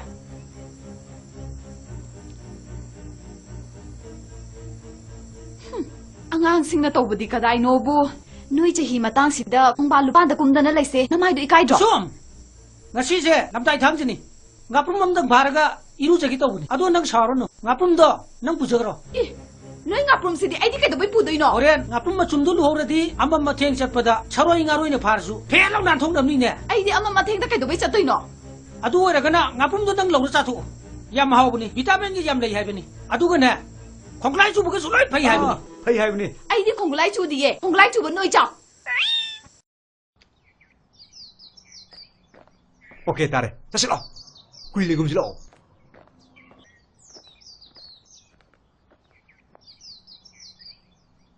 ꯏꯇꯥꯎ ꯋꯥꯔꯨꯅꯨ ꯏꯇꯥꯎ ꯀꯔꯤꯝꯇ ꯋꯥꯈꯜ ꯅꯠꯇꯕ ꯈꯜꯂꯨꯅꯨ ꯏꯇꯥꯎ ꯁꯣꯏꯗꯅ ꯊꯣꯛꯂꯛꯅꯤ ꯏꯇꯥꯎ ꯉꯁꯤꯗꯤꯅꯦ ꯅꯪꯅ ꯍꯥꯏꯅꯤꯡꯉꯤꯕ ꯊꯃꯣꯏꯒꯤ ꯋꯥꯁꯤꯡꯗꯣ ꯐꯖꯅ ꯁꯦꯝ ꯁꯥ ꯂꯩꯔꯣ ꯏꯇꯥꯎ ꯑꯗꯨꯒꯅꯦ ꯉꯁꯤꯗꯤ ꯅꯪꯒꯤ ꯑꯔꯦꯞꯄ ꯋꯥ ꯑꯃ ꯐꯖꯅ ꯉꯥꯡꯅꯍꯧꯔꯣ ꯏꯇꯥꯎ ꯍꯣꯔꯦꯟ ꯃꯁꯛꯇꯨ ꯎꯔꯒ 하이게도 와디 하여우다 하이로도 와나 하이진 낭네 나 꼭도 짜까니고 짜까니 와리도 파자 사나오로 아코이 잘라게 호이 식타오로 파자란 식타오로 이붕어 아코이 잘라고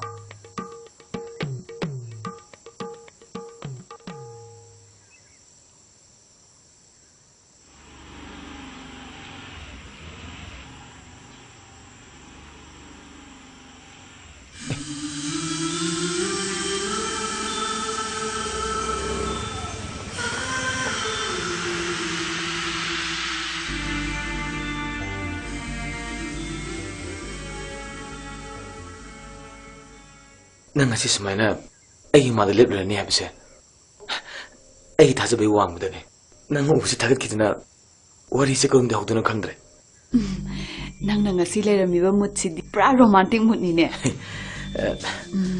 ꯅꯪꯒꯤ ꯈꯧꯕꯅꯥꯏ ꯑꯅꯤꯗꯨꯗꯤ ꯀꯥꯏ ꯆꯠꯈ꯭ꯔꯒꯦ ꯃꯈꯣꯏ ꯑꯅꯤꯗꯤ ꯆꯠꯈ꯭ꯔꯦ ꯑꯩꯈꯣꯏꯅꯤ ꯋꯥꯔꯤ ꯁꯥꯟꯅꯕꯗ ꯀꯥꯏꯒꯤꯅꯤ ꯍꯥꯏꯗꯨꯅ ꯑꯣ ꯁꯦ ꯃꯁꯤꯒꯤ ꯕꯥꯔꯇꯣꯟꯁꯦ ꯃꯈꯣꯏ ꯑꯅꯤꯅ ꯑꯩꯈꯣꯏꯗ ꯂꯥꯛꯑꯒ ꯄꯤꯔꯝꯕꯅꯤ ꯁꯤꯒꯤ ꯃꯅꯨꯡꯗ ꯀꯩ ꯏꯒꯦ ꯌꯦꯡꯉꯣ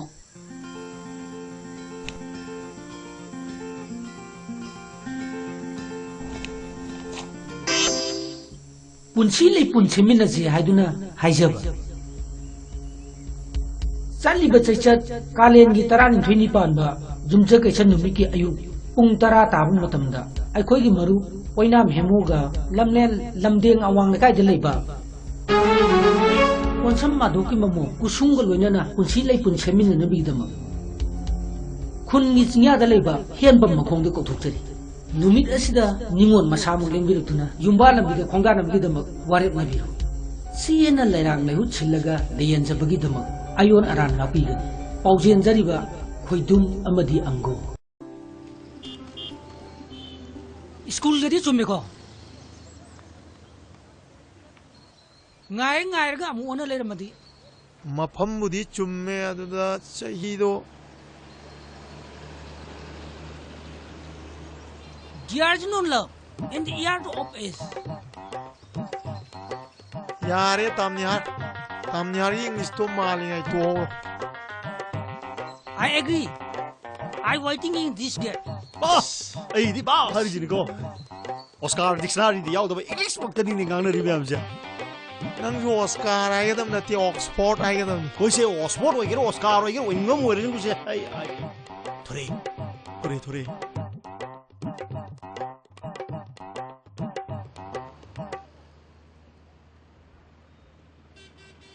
Hi, hello, Fajabi. Siango, boleta. Excuse me. Please repeat this language. I am Oxford Dictionary of Manihar. Okay? Pabung Manihar. Eh, kayo nang ito dia. English ko lang ikaw eh.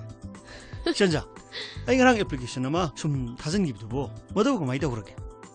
Pahawdre kung ba niyo. Yumda pusanba kiraba. 야이다 가이수 가이드다 나도 수마이 동지 거이 거이 참나 샴참나 강는지고 세 거이 뭐 루키밍 세 오스카르 머니 하 아두가 아이 샤마키나 보르 머니 아두가 거기 som나 세 파이죠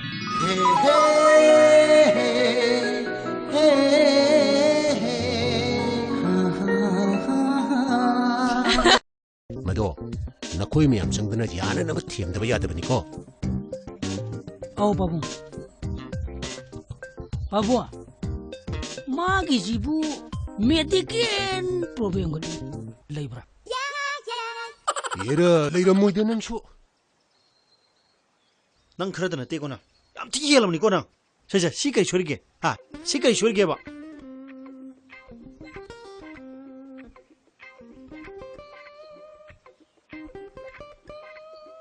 Elai Sagon nang napana haloga har diba ngasai na sing sem madam ni ꯑꯩ ꯅꯨꯄꯤꯁꯦ ꯄꯥꯝꯗꯦꯕ kari marungi pamdino marmayo ꯍꯦꯛꯇ ꯍꯥꯏ ꯌꯥꯕ꯭ꯔꯣ 어도르디네 나시대 거의 머릅 사나 이제 또지 낭주 낭 독도로 phaijo akoi na silije nangi phanabgi damni madubu tadradi akoi ju khamjal latre he 아이고 거기는 낭기 때문에 실리면 누피시야 누피게 소리 강브라 누피게 소리 강브라봐 난 강브라 mi masado showroom da leiba asaba tiwin urubo nambo ꯇꯥꯃꯣꯅꯤꯍꯥꯔ ꯕꯣꯔꯃꯅꯤ 하요 ꯅꯣꯏꯅ ꯑꯩꯒꯤꯗꯃꯛꯇ ꯇꯧꯕꯤꯔꯤꯕ ꯃꯌꯥꯝꯁꯦ ꯑꯩ ꯂꯣꯏ ꯈꯪꯉꯤ ꯑꯩꯅ ꯄꯨꯟꯁꯤ ꯆꯨꯞꯄꯒꯤ ꯁꯤꯡꯕ ꯉꯝꯂꯔꯣꯏꯗꯕ ꯂꯃꯟ ꯇꯣꯟꯁꯤꯜꯂꯕꯅꯤ laman gi wana tine come to the point asuk chenglo hin binu pisu pamdriba kari marungino ꯄꯥꯝꯗꯕꯩ ꯃꯔꯝ ꯍꯥꯏꯕꯕꯨ ꯃꯥꯏ ꯐꯣꯇꯣꯗꯣ ꯃꯤꯉꯣꯟꯗ ꯄꯤꯊꯣꯛꯏ ꯀꯩꯒꯤꯅꯣ 그래 na samni na kabukang marahing mangaladana 아마 방이 빰대 해봐 아마 방이 멋진 파이 아마 방이 부추대 나는 밤에 누피시 그러면 나시디 너로 챙어 나로 챙어 챙나요 ngasigi nimito hayo haidaba sungayo 야로 하요 거기는 시험지 능 빰들 힘들어 나시디 능 아빠면 다요 나 콧도 틸로 챙나요 거나노 나 콧도 틸로 봐 hayo hujum haidaba ni 하게 되네 하이로 예 ito amta nilo ba nilo amta 사그나 드니 놈이 adom da aslini 이따오 남기도 아라무도 오람 들었고 ngapum ne arangbodu rim madinga san phulo kamak tani siro dro ito cheni lo mepta amta ni lo mi ai chidi saure poti saure chidi ai angang na tine chidi pakhang phare ne hais 아스 나거기 사슬락트레다 람다 단색이 맞춤 은행에 떠오시디 야도 만들고 너 이제 chizu pari ade ne tum sangi ne 아도 뭐 아이 손 내고 들을게 아이고 타는데 봐봐 이래네 ngapum phabse yam lu buzani tin thok phab dong ne chai tiek ne to phol ga phab ya banati khubi ga khuyai ga ne sappa ga phre na thuk na ba sida phara ko ni kha ba 야래 붕어 창창강은 심도 하나 파나 것도 없지 나 빨리 그걸 없는 속보리 세 옆박스에 달로세 아스 꽉 차놓게 그러게 as kakchala di masum do kamai lu doi no 거기 어이 뭐 seran turan eh dai pare 내게 지도 지도 pare he kaino ai bu sitriro 나티 랑크푸드다 소이나 빤 기분에 아코이 도이 떠보네 티 soibadi karino sigari se turadi kamai tongni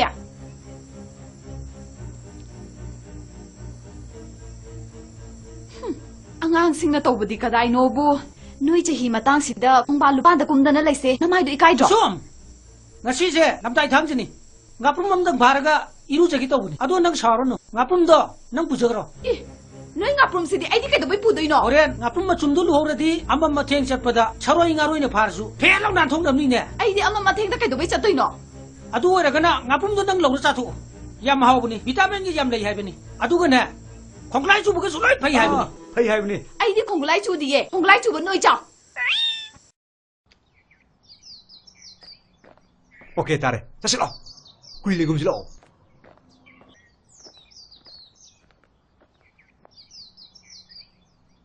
이따 또 와로는 있다 가림다 와크노 때문에 걸어오는 있다 초연 돌아는 있다 나 시디네 난 나이닝이부터 모이 와징도 파서나 시험 사례로 있다 누구네 나 시디 능기 아래 뿌와 아마 파서나 안 오로 있다 oren masaktu uraga haige da wadi ayauda hairu de wana haijin nangne nakok to chakani ko 짝하니 wari do phasa sana horo akoi chalage 호이 식터로 파서나 식터로 이붕어 akoi chale ko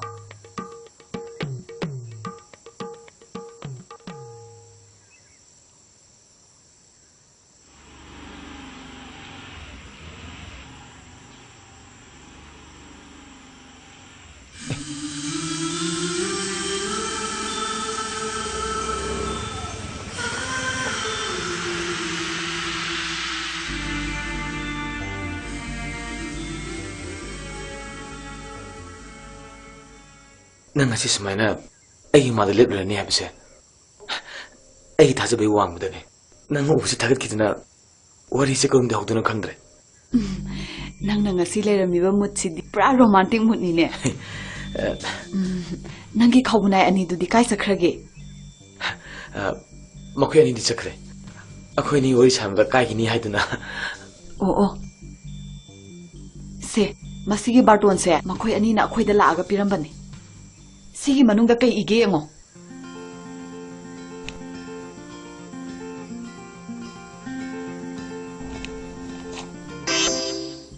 ꯄꯨꯟꯁꯤ ꯂꯩ ꯄꯨꯟꯁꯤꯃꯤꯟꯅꯁꯤ ꯍꯥꯏꯗꯨꯅ ꯍꯥꯏꯖꯕ ꯆꯠꯂꯤꯕ ꯆꯩꯆꯠ ꯀꯥꯂꯦꯟꯒꯤ 12ꯅꯤ ꯄꯥꯟꯕ ꯌꯨꯝꯖꯀꯩꯁ ꯅꯨꯃꯤꯠꯀꯤ ꯑꯌꯨꯛ ꯄꯨꯡ 10 ꯇꯥꯕ ꯃꯇꯝꯗ ꯑꯩꯈꯣꯏꯒꯤ ꯃꯔꯨꯞ ꯑꯣꯏꯅꯥꯝ ꯍꯦꯃꯨꯒ ꯂꯝꯂꯦꯟ ꯂꯝꯗꯦꯡ ꯑꯋꯥꯡ ꯂꯩꯀꯥꯏꯗ ꯂꯩꯕ ꯀꯣꯟꯁꯝ ꯃꯥꯙꯣꯛꯀꯤ ꯃꯃꯣ ꯀꯨꯁꯨꯝꯒ ꯂꯣꯏꯅꯅ ꯄꯨꯟꯁꯤ ꯂꯩꯄꯨꯟ ꯁꯦꯝꯃꯤꯟꯅꯅꯕꯒꯤꯗꯃꯛ ꯈꯨꯟꯒꯤ ꯆꯤꯡꯌꯥꯗ ꯂꯩꯕ ꯍꯦꯟꯕꯝ ꯃꯈꯣꯡꯗ ꯀꯧꯊꯣꯛꯆꯔꯤ ꯅꯨꯃꯤꯠ ꯑꯁꯤꯗ ꯅꯤꯉꯣꯜ ꯃꯁꯥꯃꯨꯛ ꯂꯦꯡꯕꯤꯔꯛꯇꯨꯅ ꯌꯨꯝꯕꯥ ꯂꯝꯕꯤꯗ ꯈꯣꯡꯗꯥꯅꯕꯒꯤꯗꯃꯛ ꯋꯥꯔꯦꯞꯅꯕꯤꯌꯨ ꯆꯦꯅ ꯂꯩꯔꯥꯡ ꯂꯩꯍꯨꯠ ꯁꯤꯜꯂꯒ ꯂꯩꯌꯦꯟꯖꯕꯒꯤꯗꯃꯛ ꯑꯌꯣꯟ ꯑꯔꯥꯟ ꯉꯥꯛꯄꯤꯒꯅꯤ ꯄꯥꯎꯖꯦꯟꯖꯔꯤꯕ ꯈꯣꯏꯗꯨꯝ ꯑꯃꯗꯤ ꯑꯪꯒꯣ ꯁ꯭ꯀꯨꯜꯗꯗꯤ ꯆꯨꯝꯃꯦꯀꯣ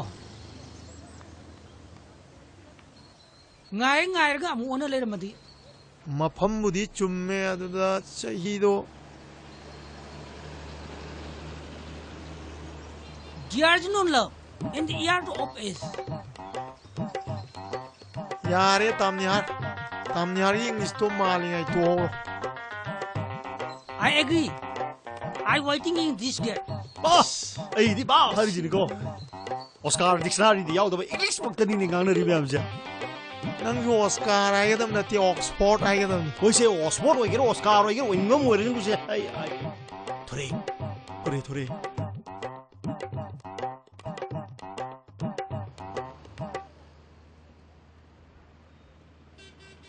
Hi, hello, Fajabi. Siango, boleta. Excuse me. Please repeat this language. I am Oxford Dictionary of Manihar. Okay? Pabung Manihar. Kaino nang idu dia? English ko loy kawi ha. Shanja, ay ngarang application nama sum thazan gibdubo. Madaw ko mai tawrage. Pahodre khongban yogi. Yumda pusanba kiraba. 야이디야 가이드다 그슈 가이드다 하도 수마이 동지 거이 거이 좀 참나 좀 시험점을 긁는지고 거이 뭐 루키밍 세 오스카르 머니 하 아드가 아이 샤마키나 보르머니 아드가 거기 somna 세 파이죠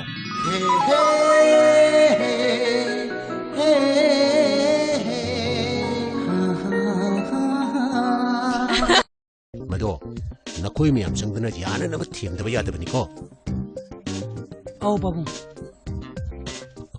ꯄꯥꯕꯨꯡ ꯃꯥꯒꯤꯁꯤꯕꯨ medical ꯄ꯭ꯔꯣꯕ꯭ꯂꯦꯝꯒ ꯂꯩꯕ꯭ꯔꯥ 얘라 ꯂꯩꯔꯝꯃꯣꯏꯗ ꯅꯪꯁꯨ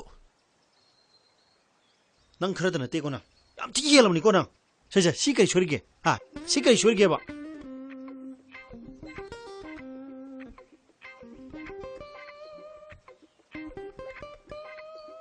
Elai Sagon, nang napana haloga hardiba, ngasayna sing madam ni. ꯑꯩ ꯅꯨꯄꯤꯁꯦ ꯄꯥꯝꯗꯦꯕ Kali marungi pamdino. Marmayo. ꯍꯦꯛꯇ ꯍꯥꯏ ꯌꯥꯕ꯭ꯔꯣ ꯑꯣ ꯑꯗꯨ ꯑꯣꯏꯔꯗꯤꯅꯦ ꯉꯁꯤꯗꯤ ꯑꯩꯈꯣꯏ ꯃꯔꯨꯞ ꯁꯥꯟꯅꯩꯁꯦ ꯇꯣꯛꯑꯁꯤ ꯅꯪꯁꯨ ꯅꯪ ꯊꯣꯛ ꯇꯧꯔꯣ Paijo, ako'y nasilije, nangi panabigi damuni. Madubo tadradi, ako'y ju khangjal latri hai. ꯑꯩꯈꯣꯏꯅ ꯅꯪꯒꯤꯗꯃꯛꯇ ꯁꯤꯜꯂꯤꯕ ꯅꯨꯄꯤꯁꯦ ꯅꯨꯄꯤ ꯀꯌꯥ ꯁꯨꯔꯦ ꯈꯪꯕ꯭ꯔꯥ ꯅꯨꯄꯤ ꯀꯌꯥ ꯁꯨꯔꯦ ꯈꯪꯕ꯭ꯔꯥꯕ ꯅꯪ ꯈꯪꯕ꯭ꯔꯣ Mi masado, showroom da laiba, asabo tiwin urugo nambo. ꯇꯥꯝꯅꯤꯍꯥꯔ ꯕꯣꯔꯃꯅꯤ ꯍꯥꯏꯌꯣ ꯅꯣꯏꯅ ꯑꯩꯒꯤꯗꯃꯛꯇ ꯇꯧꯕꯤꯔꯤꯕ ꯃꯌꯥꯝꯁꯤ ꯑꯩ ꯂꯣꯏ ꯈꯪꯉꯤ ꯑꯩꯅ ꯄꯨꯟꯁꯤ ꯆꯨꯞꯄꯒꯤ ꯁꯤꯡꯕ ꯉꯝꯂꯔꯣꯏꯗꯕ ꯂꯃꯟ ꯇꯣꯟꯁꯤꯜꯂꯕꯅꯤ Laman gi wana tine. Come to the point. Asuk chenglaw hin binu pisu pamdriba. Kari barungino. ꯄꯥꯝꯗꯕꯩ ꯃꯔꯝ ꯍꯥꯏꯕꯕꯨ ꯃꯥꯏ ꯐꯣꯇꯣꯗꯣ ꯃꯤꯉꯣꯟꯗ ꯄꯤꯊꯣꯛꯏ ꯀꯩꯒꯤꯅꯣ Na samni na kabukang marahing mangaladana. ꯑꯃ ꯐꯪꯉꯤ ꯄꯥꯝꯗꯦ ꯍꯥꯏꯕ ꯑꯃ ꯐꯪꯉꯤ ꯃꯆꯤꯟ ꯐꯩ ꯑꯃ ꯐꯪꯉꯤ ꯐꯨꯠ ꯁꯨꯗꯦ ꯅꯪꯅ ꯄꯥꯝꯃꯤ ꯅꯨꯄꯤꯁꯦ ꯀꯔꯝꯕꯅꯣ ꯉꯁꯤꯗꯤ ꯅꯔꯣꯜ ꯁꯦꯡꯉꯣ ꯁꯦꯡꯅ ꯍꯥꯏꯌꯣ ngasi ki numit hayo hai to sungai ai yaro hayo ai khoi na sem sin nang pam thran tro ha ngasi di nang apam thayo na khut thilo ai sin hayo kana no na khut thilo ba hayo hujung hai ka dabni hai ga damni hairo ye ito amta nilo ba nilo amta Sakana kini lomi. adom da ai asli ne Itaw nang gitu. Aram du ram ko. ngapum ne arang bodu ni madinga san phulo kamak tani siroi dro ito seni lo me ta amta ni lo mi ai sidi saure pote saure sidi ai angang na tin sidi pakhang phare ne hais as na khoi sajirak treda lamda thanjagi machum unegi tawsidi yadu mandribu noise sisu pari ade ne tum sangi ne Adu mo. Ai sumni ko thorke. ai ko thaina ne pha bai le ne ha ngapum pha bse yam lu bu zani tin thro pha bu dong na ne chai tiek ne to ho la ga pha ba ya ba na ti khubi ga khuyai ga ne sappa ga phre la na thuk na ba sida phara ko ni kha ba Yare bungo. 창창강은 심다 하나 파나 거 동시. na bai na khoi humni sokure se yo paksian thalo se as kak thalo ke doroge as kakchala ni masum ko mai lu doi no Koye. Oiba. seran turan lai phare Leje. Tikto tikto. phare He! Kaino, ai bu usitriro. nati langkat patu da soidna pan gi bane akhoi thoi to nati Soibadi karino. Si gari se turadi kamai dongnia.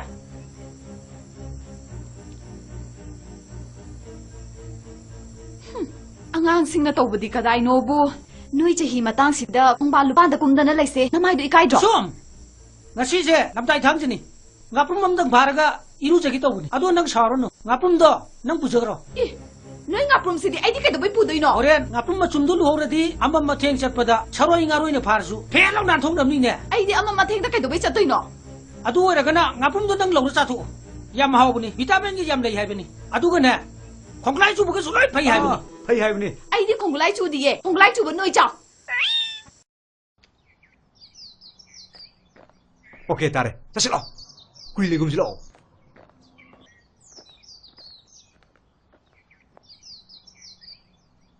Ito. Ito waro no ito. Kanimta wakano ta bakalo no ito. Choyan thola no ito. Ngasi ne. Nang na haiding iba thamoy wajing do. Pasana sem sale ro ito. Aduga ne ngasi de nangi arepo wa ama pasana ngano ro ito. oren masak tu uraga hai ga da wadi hayauda hai ro de wana haijin nang ne nakok tu chakani ko Sakani eh. wari do phasa sana horo akhoi chalage hoi 식터로 파다란 식터로 이봉어. akhoi chale ko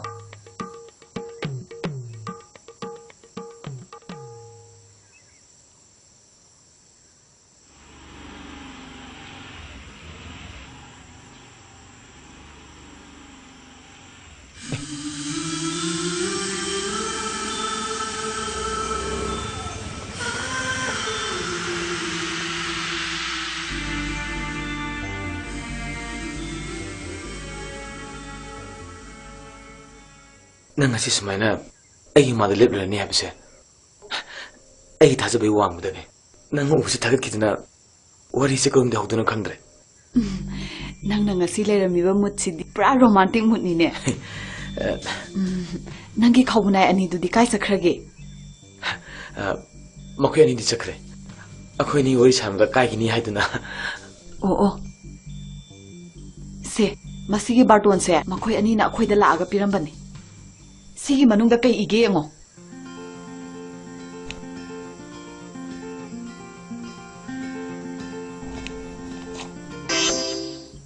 punsi le punsi mina ji haiduna haijaba chali ba chaichat kalen gi taran thini pan ba jumja kai chan numi ki ayu pung tara tabung matamda ai khoi gi maru oinam hemoga lamlen lamdeng awang kai de leiba konsam ma do ki mamu kusung ga loina na punsi le punsi mina nabi dama khun gi nya da leiba hian bam makhong de ko thuk chari numit asida ningon masamu lengbirutuna yumba lambiga khonga namgi damak waret nabiru siena lairang lehu chillaga leyen jabagi damak ayon aran napiga paujen jariba khoidum amadi ango school gadi chumne ko ngài ga mu ona le ramadi ꯃꯐꯝꯕꯨꯗꯤ ꯆꯨꯝꯃꯦ ꯑꯗꯨꯗ ꯆꯍꯤꯗꯣ years non la in the year of age ꯌꯥꯔꯦ ꯇꯥꯝꯅꯤꯍꯥꯔ ꯏꯪꯂꯤꯁꯇꯣ ꯃꯥꯜꯂꯤꯉꯩ ꯇꯣꯛꯍꯧꯔꯣ I agree I waiting in this gate ꯑꯩꯗꯤ ꯕꯥ ꯍꯥꯏꯔꯤꯁꯤꯅꯤꯀꯣ Oscar ꯗꯤꯛꯁꯅꯥꯔꯤꯗꯤ ꯌꯥꯎꯗꯕ English ꯃꯛꯇꯅꯤꯅꯦ ꯉꯥꯡꯅꯔꯤ ꯃꯌꯥꯝꯁꯦ ꯅꯪꯁꯨ Oscar ꯍꯥꯏꯒꯗꯕ ꯅꯠꯇꯦ ꯑꯣꯛꯁꯐꯣꯔꯗ ꯍꯥꯏꯒꯗꯕꯅꯤ ꯍꯣꯏꯁꯦ ꯑꯣꯛꯁꯐꯣꯔꯗ ꯑꯣꯏꯒꯦꯔꯥ ꯑꯣꯁꯀꯥꯔ ꯑꯣꯏꯒꯦꯔꯥ ꯑꯣꯏꯅꯤꯡꯕ ꯑꯃ ꯑꯣꯏꯔꯁꯨ ꯑꯩ ꯊꯣꯔꯦ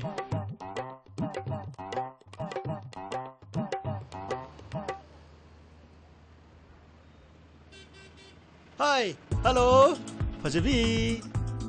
Seango, boleta. excuse me please repeat this language I am Oxford Dictionary of Manihar okay Pabung Manihar. eh kaino nangi du de English ko loi kawi ha Shanja, I ngarang application ama sum thajangibdubo. Madu kamai tawrage. Pahodre khongban yogi. Yumda pusanba kiraba. Yaida, kaideda. Kaisu kaideda. Ado sumai tawje khoi. Khoi sum samna sum samna khangnaji ko. Se khoi maru kiming se Oscar Manihar. Aduga ai shamakina bor mani. Aduga khoi ge somna se phaijao.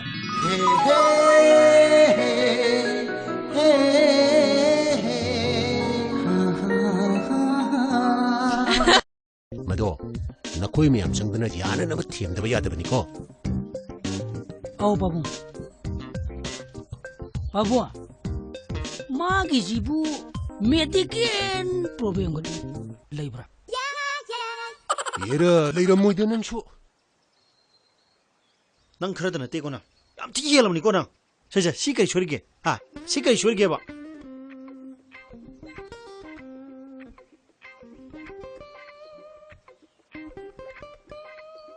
Eli Sagon nang napana haloga hardiba ngasai na sing semadamni ꯑꯩ ꯅꯨꯄꯤꯁꯦ ꯄꯥꯝꯗꯦꯕ kari marungi pamdino marmayo ꯍꯦꯛꯇ ꯍꯥꯏ ꯌꯥꯕ꯭ꯔꯣ ꯑꯣ ꯑꯗꯨ ꯑꯣꯏꯔꯗꯤꯅꯦ ꯉꯁꯤꯗꯤ ꯑꯩꯈꯣꯏ ꯃꯔꯨꯞ ꯁꯥꯟꯅꯩꯁꯦ ꯇꯣꯛꯑꯁꯤ ꯅꯪꯁꯨ ꯅꯪ ꯊꯣꯛ ꯇꯧꯔꯣ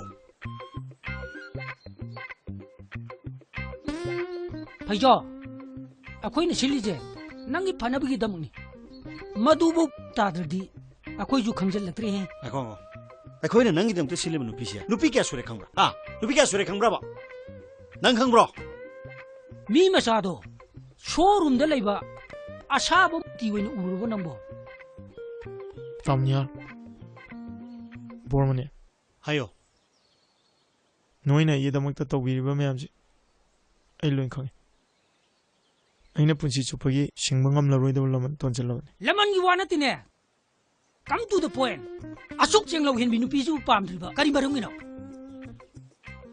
ꯄꯥꯝꯗꯕꯩ ꯃꯔꯝ ꯍꯥꯏꯕꯕꯨ ꯃꯥꯏ ꯐꯣꯇꯣꯗꯣ ꯃꯤꯉꯣꯟꯗ ꯄꯤꯊꯣꯛꯏ ꯀꯩꯒꯤꯅꯣ ꯀꯔꯤ na samni na kabukang marahing mangaladana ꯑꯃ ꯐꯪꯉꯤ ꯄꯥꯝꯗꯦ ꯍꯥꯏꯕ ꯑꯃ ꯐꯪꯉꯤ ꯃꯆꯤꯟ ꯐꯩ ꯑꯃ ꯐꯪꯉꯤ ꯐꯨꯠ ꯁꯨꯗꯦ ꯅꯪꯅ ꯄꯥꯝꯃꯤ ꯅꯨꯄꯤꯁꯦ ꯀꯔꯝꯕꯅꯣ ꯉꯁꯤꯗꯤ ꯅꯔꯣꯜ ꯁꯦꯡꯉꯣ ꯁꯦꯡꯅ ꯍꯥꯏꯌꯣ ngasigi nimita hayo haidaba sungai ꯌꯥꯔꯣꯏ ꯍꯥꯏꯌꯣ ꯑꯩꯈꯣꯏꯅ ꯁꯦꯝꯕꯁꯦ ꯅꯪ ꯄꯥꯝꯗ꯭ꯔꯦ ꯅꯠꯇ꯭ꯔꯣ ꯉꯁꯤꯗꯤ ꯅꯪ ꯑꯄꯥꯝꯕꯗ ꯍꯥꯏꯌꯣ ꯅꯈꯨꯠꯇ ꯊꯤꯜꯂꯣ ꯁꯦꯡꯅ ꯍꯥꯏꯌꯣ ꯀꯅꯥꯅꯣ ꯅꯈꯨꯠꯇ ꯊꯤꯜꯂꯣꯕ hayo hujum haidabni ꯍꯥꯏꯒꯗꯕꯅꯤ ꯍꯥꯏꯔꯣ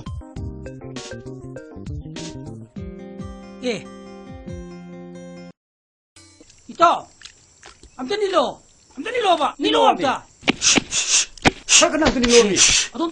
adom da asline Itaw nangido aramudo oramdana ko. ngaprum ne arambodu ni madinga san phulo kamak tan siroi dro ito senilo mepta amta nilo mi ai sidi saure what is saure sidi ai angang na tin sidi pakhang phare ne hais ꯑꯁ ꯅꯈꯣꯏ ꯊꯥꯖꯔꯛꯇ꯭ꯔꯦꯗ ꯂꯝꯗ ꯊꯥꯖꯒꯤ ꯃꯆꯨꯝ ꯎꯅꯒꯦ ꯇꯧꯁꯤꯗꯤ ꯑꯁ ꯌꯥꯗꯧ ꯃꯥꯟꯗ꯭ꯔꯤꯕ ꯅꯣꯏꯁꯦ sisu par yadene tum changine Adumo, ay somni ko tharake. ꯉꯥꯏꯈꯣ ꯊꯥꯏꯅ ꯐꯥꯕ ꯍꯩꯗꯦꯅꯦ ngapung phabse yam lubu jani tin throk phab dongna ne chaitek ne to holaga phaba yaba nati khubi ga khuyai ga ne sappa ga phrelam na thuk dana ba sida pharaka doni khaba Yare bungo, 상상강anu. 심다 하나 파나 batog지. 나빠야 그 음식 뿌리세 용박스한 달로세 아스 깡찰로 깨더러게 as kakchaladi masum du kamai lu doino Oye, oiba. seran turan lai phare Lege. ꯆꯤꯡꯊꯣ ꯆꯤꯡꯊꯣ ꯐꯔꯦ ꯐꯔꯦ ꯐꯔꯦ ꯍꯦ ꯀꯩꯅꯣ ꯑꯩꯕꯨ ꯎꯁꯤꯠꯇ꯭ꯔꯤꯔꯣ ꯅꯠꯇꯦ ꯂꯪꯈꯠꯄꯗꯨꯗ ꯁꯣꯏꯗꯅ ꯄꯥꯟꯈꯤꯕꯅꯦ ꯑꯩꯈꯣꯏ ꯊꯣꯏ ꯇꯧꯕ ꯅꯠꯇꯦ ꯁꯣꯏꯕꯗꯤ ꯀꯔꯤꯅꯣ ꯁꯤ ꯒꯥꯔꯤꯁꯦ ꯇꯨꯔꯗꯤ ꯀꯃꯥꯏ ꯇꯧꯅꯤ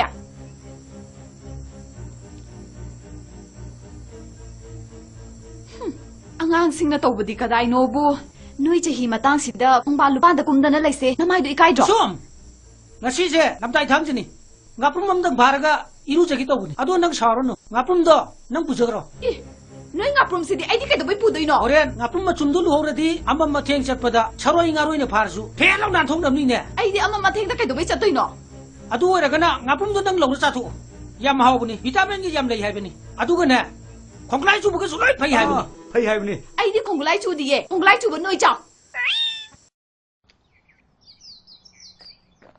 ꯑꯣꯀꯦ ꯇꯥꯔꯦ ꯆꯠꯁꯤ ꯂꯥꯛꯑꯣ ꯀꯨꯏ ꯂꯩꯒꯨꯝꯁꯤ ꯂꯥꯛꯑꯣ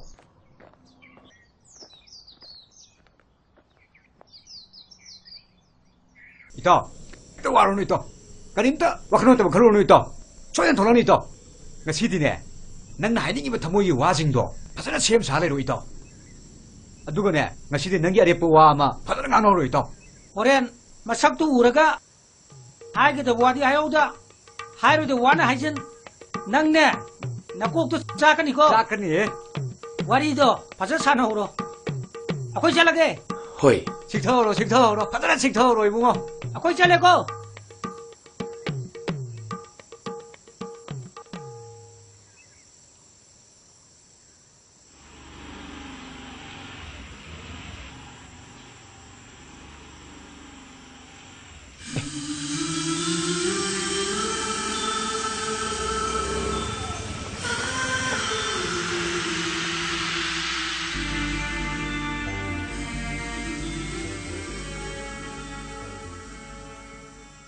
ꯅꯪ ꯉꯁꯤ ꯁꯨꯃꯥꯏꯅ ꯑꯩꯒꯤ ꯃꯥꯗ ꯂꯦꯞꯂꯔꯅꯤ ꯍꯥꯏꯕꯁꯦ ꯑꯩꯒꯤ ꯊꯥꯖꯕꯒꯤ ꯋꯥꯡꯃꯗꯅꯤ ꯅꯪ ꯎꯕꯁꯤ ꯊꯥꯒꯠꯈꯤꯗꯨꯅ ꯋꯥꯔꯤꯁꯦ ꯀꯔꯝꯗ ꯍꯧꯗꯣꯏꯅꯣ ꯈꯪꯗ꯭ꯔꯦ ꯅꯪꯅ ꯉꯁꯤ ꯂꯩꯔꯝꯃꯤꯕ ꯃꯨꯠꯁꯤꯗꯤ ꯄꯨꯔꯥ ꯔꯣꯃꯥꯟꯇꯤꯛ ꯃꯨꯠꯅꯤꯅꯦ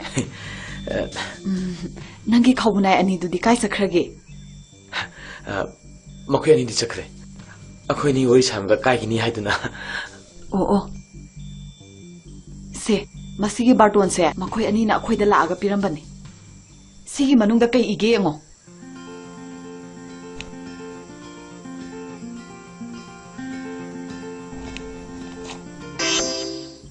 ꯄꯨꯟꯁꯤ ꯂꯩ ꯄꯨꯟ ꯁꯦꯝꯃꯤꯟꯅꯁꯤ ꯍꯥꯏꯗꯨꯅ ꯍꯥꯏꯖꯕ ꯆꯠꯂꯤꯕ ꯆꯩꯆꯠ ꯀꯥꯂꯦꯟꯒꯤ 12ꯅꯤ ꯄꯥꯟꯕ ꯌꯨꯝꯖꯀꯩꯁ ꯅꯨꯃꯤꯠꯀꯤ ꯑꯌꯨꯛ ꯄꯨꯡ 10 ꯇꯥꯕ ꯃꯇꯝꯗ ꯑꯩꯈꯣꯏꯒꯤ ꯃꯔꯨꯞ ꯑꯣꯏꯅꯥꯝ ꯍꯦꯃꯨꯒ ꯂꯝꯂꯦꯟ ꯂꯝꯗꯦꯡ ꯑꯋꯥꯡ ꯂꯩꯀꯥꯏꯗ ꯂꯩꯕ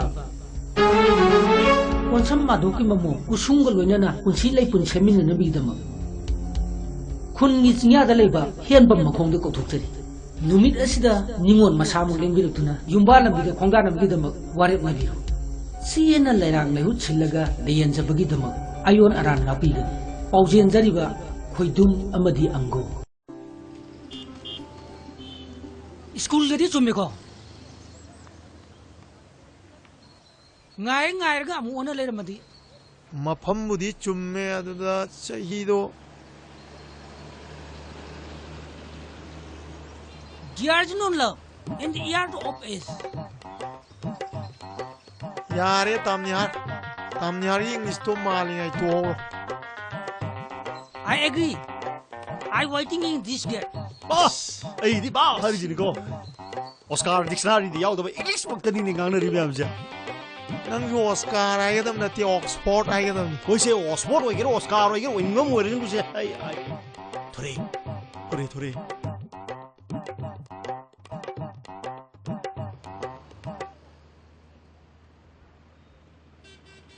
Hi, hello, Fajabi.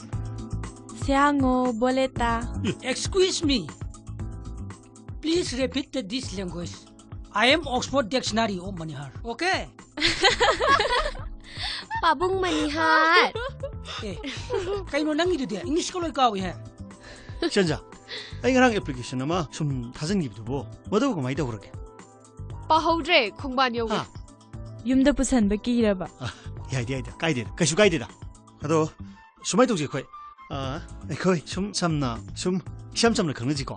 세 코이모로 기밍 세 오스카르 머니 하 아두가 아이 샤마키나 보르 머니 아두가 거기 somna 세 파이죠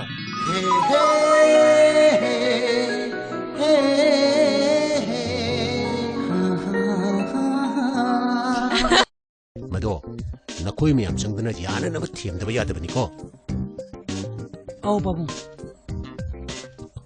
Babu.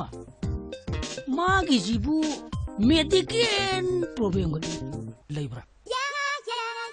yera leira moi da nang chu 난 그러다 나 떼고나 아무튼 이해하려면 이거나 자 시까지 쇼리게 시까지 쇼리게 해봐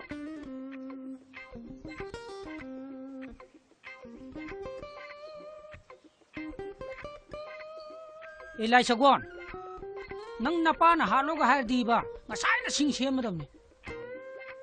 ꯑꯩ ꯅꯨꯄꯤꯁꯦ ꯄꯥꯝꯗꯦꯕ Kari marungi pam di no. Marmayo. Marmayo. ꯍꯦꯛꯇ ꯍꯥꯏ ꯌꯥꯕ꯭ꯔꯣ 어도르디네 나시대 거의 머릅 사나 이제 또지 낭주 낭 독도로 Paijo. Ako'y nasili je. Nang ipanabigi dam ni. Madubo tadradi. Ako'y ju khamjal latri hai. 아고 거기는 낭기 좀 뜻실리면 누피시야 누피게 소리 강브라 누피게 소리 강브라봐 난 강브라 Mi masado. Showroom da laiba. Asabo tiwin urubo nambo. ꯇꯥꯝꯅꯤꯌꯥ ꯕꯣꯔꯃꯅꯤ 하요 ꯅꯣꯏꯅ ꯑꯩꯒꯤꯗꯃꯛꯇ ꯇꯧꯕꯤꯔꯤꯕ ꯃꯌꯥꯝꯁꯦ ꯑꯩ ꯂꯣꯏ ꯈꯪꯉꯤ ꯑꯩꯅ ꯄꯨꯟꯁꯤ ꯆꯨꯞꯄꯒꯤ ꯁꯤꯡꯕ ꯉꯝꯂꯔꯣꯏꯗꯕ ꯂꯃꯟ ꯇꯣꯟꯁꯤꯜꯂꯕꯅꯤ Laman gi wana tine. Come to the point. Asuk cheng lau hin binu pisu pam driba. Kari marungi no. ꯄꯥꯝꯗꯕꯩ ꯃꯔꯝ ꯍꯥꯏꯕꯕꯨ ꯃꯥꯏ ꯐꯣꯇꯣꯗꯣ ꯃꯤꯉꯣꯟꯗ ꯄꯤꯊꯣꯛꯏ ꯀꯩꯒꯤꯅꯣ 그래 Na samni na kabukang marahing mga aladana. 아마 방이 빰대 해봐 아마 방이 멋진 파이 아마 방이 부추대 나는 밤에 누피시 그러면 nga시디 너로 챙어 나로 챙어 챙나요 Ngasigi ni mito hayo. Hai to basungay. 야로 하요 거기는 시험지 능 빰들 힘들어 nga시디 능 아빠면 하요 나 콧도 틸로 챙나요 그나노 나 콧도 틸로 봐 Hayo. Hujung hai ka ni. 하게 됩니 하이로 Eh. Ito. Amta nilo. Amta nilo ba? Nilo amta. Saka nang tinilori. Adom chak. Adom da. Ay. Asli ni. Itaw nang gitu. Aramudo orang dana ko. Ngapum ni. Arang ko doon mading ka sana pulo ka magtani silo dro. Ito. Siya nilo mi amta. Amta nilo mi. Ay. Sidi saure. Pote saure sidi. Ay. Angang na tira sidi. Bakang kare ne. Hais. As nakoy 사슬락트레다. 람다 단색이 맞춤 은행에 떠오시디. 야도 만들고 너이제. Sisu pari ate ne. Tumsang gine. Aduh mo. Ay sumli ko tharke. Ay ko 타야 되네. 봐봐야 되네. Ngapum phab se. Yap lu bu ni. Tin tro phab dong na ne. Chai tieng ne to ho la ga phab ya ban ti. Khubi ga khuyai ga ne. Sap pa ga phra na thuk na ba. Sida phara ko ni kha ba. 야래 붕어. 창창강은 심도 하나 파나가 똑지. 나 빨리 그 없는 속보리 세. 요 박스에 달로세. 아스 꽉 차놓게 들어오게. As. Kak sala di masum ko mai lu doi no. 거기 어이봐. Seran turan. Eh, lai phare. 내게. 지도 지도. Phare. Hey! Kahino? Ay mo si Triro! 나티. 랑클부터다 소이나 빠는 기분에. 아코이 더이 더우네 티. Soy ba di karino? Si gari si tura di kamay dong niya.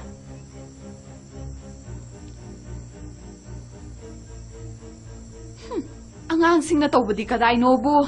Nui chahi matang sida kung balupanda kumdana laise namay do ikay dro. Sum. Ngasi se namdai tham jini.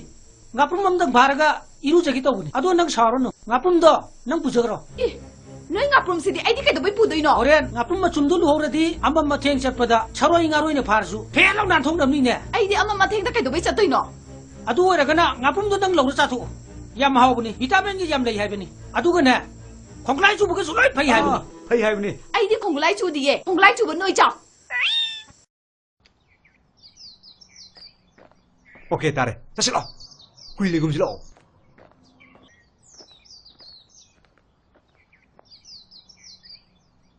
이따.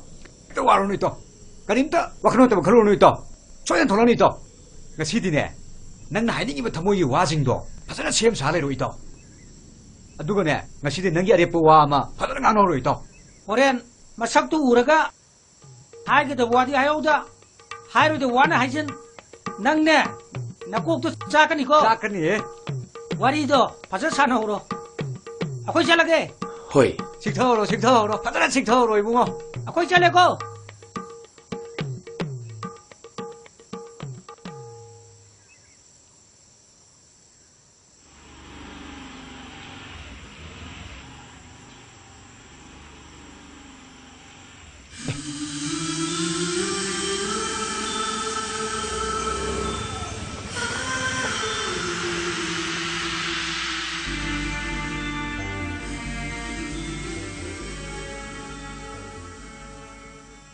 nang ngasi sumaina ai ma de lep ni habse.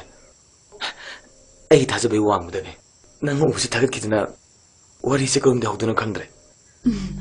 Nang ngasi leiramiba mutsi pura romantic mood ni ne. Nangi khawunai ani du di kai sakrage. Makhoi ani di chakre. Akhoi ni wari samga kai ni haiduna. Oh. Se, masigi barton se makhoi ani na akhoi da laaga pirambani. Sigi manungda kai ige ngo.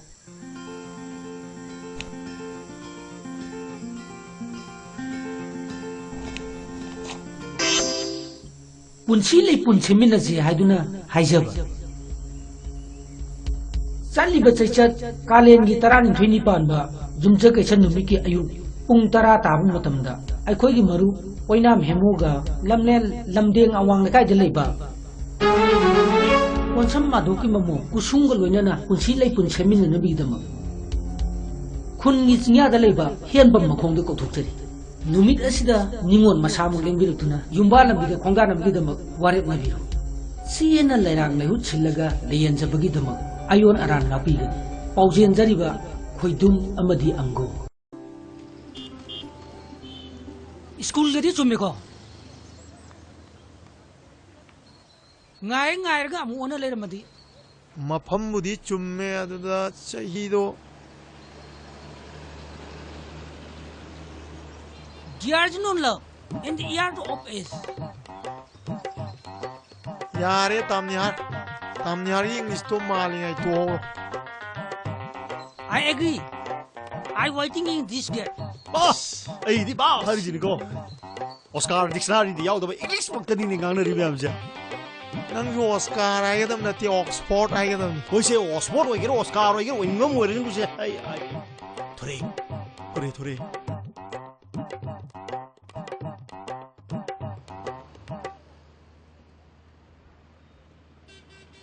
Hi, hello, Pajabi. Seango, boleta. excuse me please repeat this language I am Oxford Dictionary of Manihar okay Pabung Manihar. kaino nangi du de English ko loi kawi ha Chanja, ai ngarang application ama sum thajang gi dubo. Madu ko mai da urake. Pahodre khongban yoga. Yumda pusanba kiraba. Yaida, kaishu kaideda. Ado sumai tokje khoi.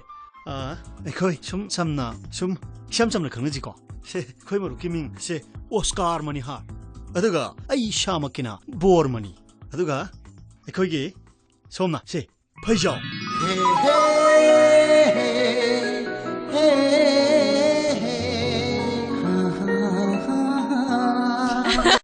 Mado, nakoi miyam changdana yana nama thiamdaba yadabani ko. Oh babu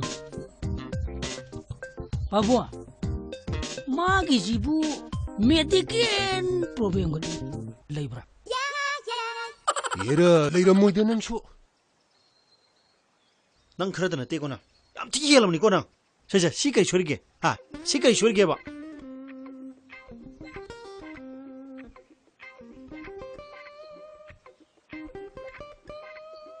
Elai Sagon nang napa na halo ga har di ba ngasai na sing sem madam ni ai nupi je pamde kari marum gi pam di no marmayo yakta hai abro O ador dine. Ngasi de khoi marup sanai je toji. Nang ju nang thok toro.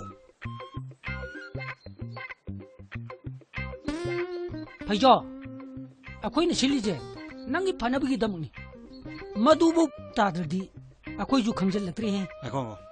ꯑꯩꯈꯣꯏꯅ ꯅꯪꯒꯤꯗꯃꯛꯇ ꯁꯤꯜꯂꯤꯕ ꯅꯨꯄꯤꯁꯦ ꯅꯨꯄꯤ ꯀꯌꯥ ꯁꯨꯔꯦ ꯈꯪꯕ꯭ꯔꯥ ꯅꯨꯄꯤ ꯀꯌꯥ ꯁꯨꯔꯦ ꯈꯪꯕ꯭ꯔꯥꯕ ꯅꯪ ꯈꯪꯕ꯭ꯔꯣ ꯃꯤ ꯃꯆꯥꯗꯣ ꯁꯣꯔꯨꯝꯗ ꯂꯩꯕ ꯑꯁꯥꯕ ꯇꯤ ꯑꯣꯏꯅ ꯎꯔꯨꯕ ꯅꯪꯕꯣ ꯇꯥꯝꯅꯤꯌꯥꯔ ꯕꯣꯔꯃꯅꯦ ꯍꯥꯏꯌꯣ ꯅꯣꯏꯅ ꯑꯩꯒꯤꯗꯃꯛꯇ ꯇꯧꯕꯤꯔꯤꯕ ꯃꯌꯥꯝꯁꯦ ꯑꯩ ꯂꯣꯏ ꯈꯪꯉꯤ ꯑꯩꯅ ꯄꯨꯟꯁꯤ ꯆꯨꯞꯄꯒꯤ ꯁꯤꯡꯕ ꯉꯝꯂꯔꯣꯏꯗꯕ ꯂꯃꯟ ꯇꯣꯟꯁꯤꯜꯂꯕꯅꯤ ꯂꯃꯟꯒꯤ ꯋꯥ ꯅꯠꯇꯦꯅꯦ ꯀꯝ ꯇꯨ ꯗ ꯄꯣꯏꯟ ꯑꯁꯨꯛ ꯆꯦꯡꯂꯧ ꯍꯦꯟꯕꯤ ꯅꯨꯄꯤꯁꯨ ꯄꯥꯝꯗ꯭ꯔꯤꯕ ꯀꯔꯤ ꯃꯔꯝꯒꯤꯅꯣ ꯄꯥꯝꯗꯕꯩ ꯃꯔꯝ ꯍꯥꯏꯕꯕꯨ ꯃꯥꯏ ꯐꯣꯇꯣꯗꯣ ꯃꯤꯉꯣꯟꯗ ꯄꯤꯊꯣꯛꯏ ꯀꯩꯒꯤꯅꯣ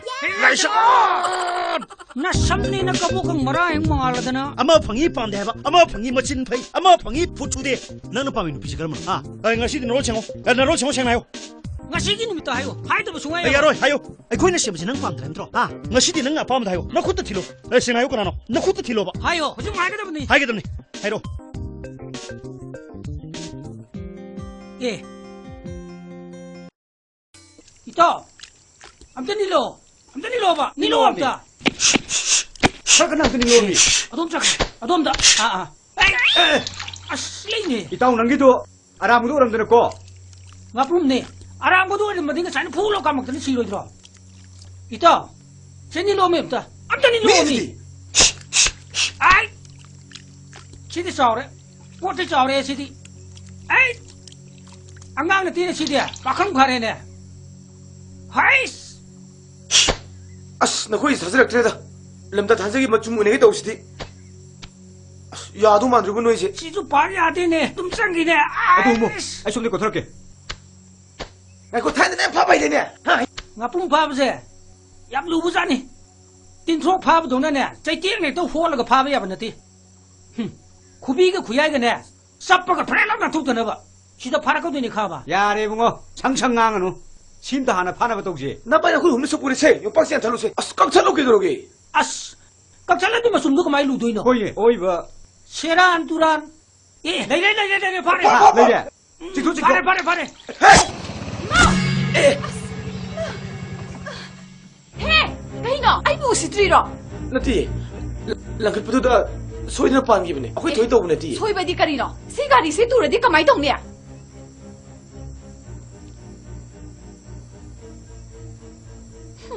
ꯑꯉꯥꯡꯁꯤꯡꯅ ꯇꯧꯕꯗꯤ ꯀꯗꯥꯏꯅꯣꯕꯨ ꯅꯣꯏ ꯆꯍꯤ ꯃꯇꯥꯡꯁꯤꯗ ꯈꯣꯡꯕꯥꯟ ꯂꯨꯄꯥꯟꯗ ꯀꯨꯝꯗꯅ ꯂꯩꯁꯦ ꯅꯃꯥꯏꯗꯣ ꯏꯀꯥꯏꯗ꯭ꯔꯣ ꯁꯨꯝ ꯉꯁꯤꯁꯦ ꯂꯝꯇꯥꯏ ꯊꯥꯡꯖꯅꯤ ꯉꯥꯄ꯭ꯔꯨꯝ ꯑꯃꯗꯪ ꯐꯥꯔꯒ ꯏꯔꯨꯖꯒꯦ ꯇꯧꯕꯅꯤ ꯑꯗꯣ ꯅꯪ ꯁꯥꯎꯔꯅꯨ ꯉꯥꯄ꯭ꯔꯨꯝꯗꯣ ꯅꯪ ꯄꯨꯖꯈ꯭ꯔꯣ ꯏ ꯅꯣꯏ ꯉꯥꯄ꯭ꯔꯨꯝꯁꯤꯗꯤ ꯑꯩꯗꯤ ꯀꯩꯗꯧꯕꯩ ꯄꯨꯗꯣꯏꯅꯣ ꯍꯣꯔꯦꯟ ꯉꯥꯄ꯭ꯔꯨꯝ ꯃꯆꯨꯝꯗꯣ ꯂꯨꯍꯧꯔꯗꯤ ꯑꯃ ꯃꯊꯦꯡ ꯆꯠꯄꯗ ꯁꯔꯣꯏ ꯉꯥꯔꯣꯏꯅ ꯐꯥꯔꯁꯨ ꯐꯦꯠ ꯂꯥꯎ ꯅꯥꯟꯊꯣꯛꯅꯕꯅꯤꯅꯦ ꯑꯩꯗꯤ ꯑꯃ ꯃꯊꯦꯡꯗ ꯀꯩꯗꯧꯕꯩ ꯆꯠꯇꯣꯏꯅꯣ ꯑꯗꯨ ꯑꯣꯏꯔꯒꯅ ꯉꯥꯄ꯭ꯔꯨꯝꯗꯣ ꯅꯪ ꯂꯧꯔ ꯆꯥꯊꯣꯛꯎ ꯌꯥꯝ ꯍꯥꯎꯕꯅꯤ ꯚꯤꯇꯥꯃꯤꯟꯒꯤ ꯌꯥꯝ ꯂꯩ ꯍꯥꯏꯕꯅꯤ ꯑꯗꯨꯒꯅꯦ ꯈꯣꯡꯒ꯭ꯂꯥꯏ ꯆꯨꯕꯒꯁꯨ ꯂꯣꯏ ꯐꯩ ꯍꯥꯏꯕꯅꯤ ꯐꯩ ꯍꯥꯏꯕꯅꯤ ꯑꯩꯗꯤ ꯈꯣꯡꯒꯨꯂꯥꯏ ꯆꯨꯗꯤꯌꯦ ꯈꯣꯡꯒꯨꯂꯥꯏ ꯆꯨꯕ ꯅꯣꯏ ꯆꯥꯎ 오케이 따래 자실러 구일리 금실러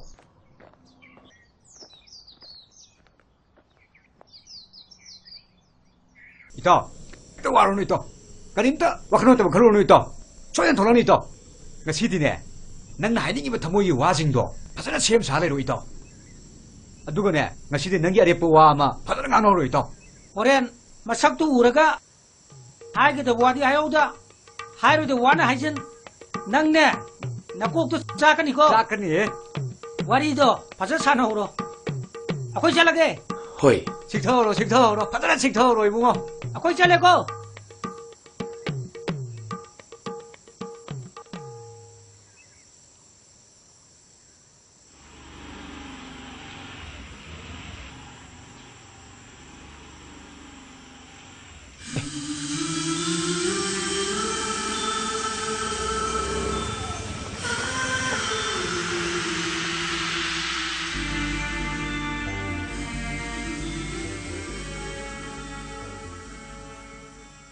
ꯅꯪ ꯉꯁꯤ ꯁꯨꯃꯥꯏꯅ ꯑꯩꯒꯤ ꯃꯥꯗ ꯂꯦꯞꯂꯔꯅꯤ ꯍꯥꯏꯕꯁꯦ ꯑꯩꯒꯤ ꯊꯥꯖꯕꯒꯤ ꯋꯥꯡꯃꯗꯅꯤ ꯅꯪ ꯎꯕꯁꯤ ꯊꯥꯒꯠꯈꯤꯗꯅ ꯋꯥꯔꯤꯁꯦ ꯀꯔꯝꯗ ꯍꯧꯗꯣꯏꯅꯣ ꯈꯪꯗ꯭ꯔꯦ ꯅꯪꯅ ꯉꯁꯤ ꯂꯩꯔꯝꯃꯤꯕ ꯃꯨꯠꯁꯤꯗꯤ ꯄꯨꯔꯥ ꯔꯣꯃꯥꯟꯇꯤꯛ ꯃꯨꯠꯅꯤꯅꯦ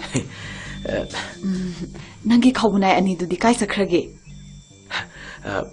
ꯃꯈꯣꯏ ꯑꯅꯤꯗꯤ ꯆꯠꯈ꯭ꯔꯦ ꯑꯩꯈꯣꯏ ꯑꯅꯤ ꯋꯥꯔꯤ ꯁꯥꯟꯅꯕꯗ ꯀꯥꯏꯈꯤꯅꯤ ꯍꯥꯏꯗꯨꯅ ꯑꯣ ꯁꯦ ꯃꯁꯤꯒꯤ ꯕꯥꯔꯇꯣꯟꯁꯦ ꯃꯈꯣꯏ ꯑꯅꯤꯅ ꯑꯩꯈꯣꯏꯗ ꯂꯥꯛꯑꯒ ꯄꯤꯔꯝꯕꯅꯤ ꯁꯤꯒꯤ ꯃꯅꯨꯡꯗ ꯀꯩ ꯏꯒꯦ ꯌꯦꯡꯉꯣ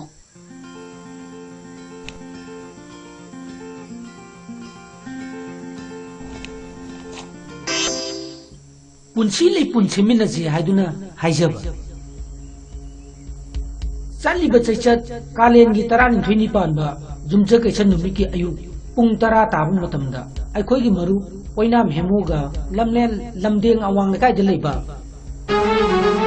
ꯀꯣꯟꯁꯝ ꯃꯥꯙꯣꯛꯀꯤ ꯃꯃꯣ ꯀꯨꯁꯨꯡꯒ ꯂꯣꯏꯅꯅ ꯄꯨꯟꯁꯤ ꯂꯩ ꯄꯨꯟ ꯁꯦꯝꯃꯤꯟꯅꯅꯕꯒꯤꯗꯃꯛ ꯈꯨꯟꯒꯤ ꯆꯤꯡꯌꯥꯗ ꯂꯩꯕ ꯍꯦꯟꯕꯝ ꯃꯈꯣꯡꯗ ꯀꯧꯊꯣꯛꯆꯔꯤ ꯅꯨꯃꯤꯠ ꯑꯁꯤꯗ ꯅꯤꯉꯣꯜ ꯃꯁꯥꯃꯨꯛ ꯂꯦꯡꯕꯤꯔꯛꯇꯨꯅ ꯌꯨꯝꯕꯥ ꯂꯝꯕꯤꯗ ꯈꯣꯡꯗꯥꯅꯕꯒꯤꯗꯃꯛ ꯋꯥꯔꯦꯞꯅꯕꯤꯌꯨ ꯆꯦꯅ ꯂꯩꯔꯥꯡ ꯂꯩꯍꯨꯠ ꯁꯤꯜꯂꯒ ꯂꯩꯌꯦꯟꯖꯕꯒꯤꯗꯃꯛ ꯑꯌꯣꯟ ꯑꯔꯥꯟ ꯉꯥꯛꯄꯤꯒꯅꯤ ꯄꯥꯎꯖꯦꯟꯖꯔꯤꯕ ꯈꯣꯏꯗꯨꯝ ꯑꯃꯗꯤ ꯑꯪꯒꯣ ꯁ꯭ꯀꯨꯜꯗꯗꯤ ꯆꯨꯝꯃꯦꯀꯣ ꯉꯥꯏꯔꯒ ꯑꯃꯨꯛ ꯑꯣꯟꯅ ꯂꯩꯔꯝꯃꯗꯤ ꯃꯐꯝꯕꯨꯗꯤ ꯆꯨꯝꯃꯦ ꯑꯗꯨꯗ ꯆꯍꯤꯗꯣ Years no love and the year of age. ꯌꯥꯔꯦ ꯇꯥꯝꯅꯤꯍꯥꯔꯒꯤ ꯏꯪꯂꯤꯁꯇꯣ ꯃꯥꯜꯂꯤꯉꯩ ꯇꯣꯛꯍꯧꯔꯣ I agree. I waiting in this gate. ꯕꯥꯁ ꯑꯩꯗꯤ ꯕꯥ ꯍꯥꯏꯔꯤꯁꯤꯅꯤꯀꯣ ꯑꯣꯁꯀꯥꯔ ꯗꯤꯛꯁꯅꯥꯔꯤꯗꯤ ꯌꯥꯎꯗꯕ ꯏꯪꯂꯤꯁ ꯃꯛꯇꯅꯤꯅꯦ ꯉꯥꯡꯅꯔꯤ ꯃꯌꯥꯝꯁꯦ ꯅꯪꯁꯨ ꯑꯣꯁꯀꯥꯔ ꯍꯥꯏꯒꯗꯕ ꯅꯠꯇꯦ ꯑꯣꯛꯁꯐꯣꯔꯗ ꯍꯥꯏꯒꯗꯕꯅꯤ ꯍꯣꯏꯁꯦ ꯑꯣꯛꯁꯐꯣꯔꯗ ꯑꯣꯏꯒꯦꯔꯥ ꯑꯣꯁꯀꯥꯔ ꯑꯣꯏꯒꯦꯔꯥ ꯑꯣꯏꯅꯤꯡꯕ ꯑꯃ ꯑꯣꯏꯔꯁꯨ ꯑꯩ ꯊꯣꯔꯦ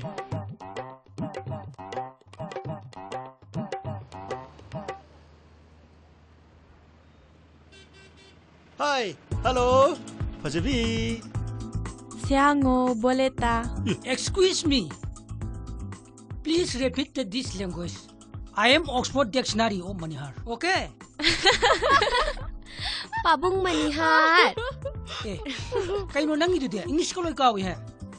Shanja, ay ngarang application nama sum thasan gibdubo. Madaw kamay daw rake. Pahodre khongban yogi. Ha. Yumda pusanba kiraba. Yaida, kaidera. Kaisu kaidera. Ado sumai tawje khoi. Khoi sum samna sum samna khangnaji ko. Se khoi maru kiming se Oscar Manihar. Aduga ai shamakina bor mani. Aduga khoi ge somna se phaijao.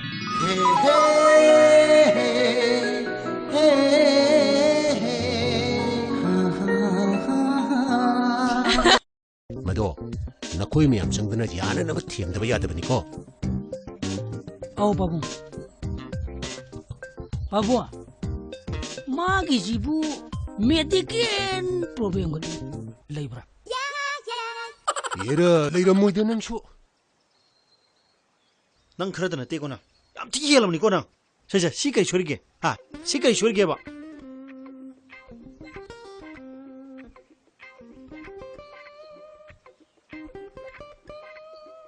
Elai Sagon. Nang napana halo ka har di ba? Ngasay na sing siyam madam ni. ꯑꯩ ꯅꯨꯄꯤꯁꯦ ꯄꯥꯝꯗꯦꯕ Kari marungi pamdino.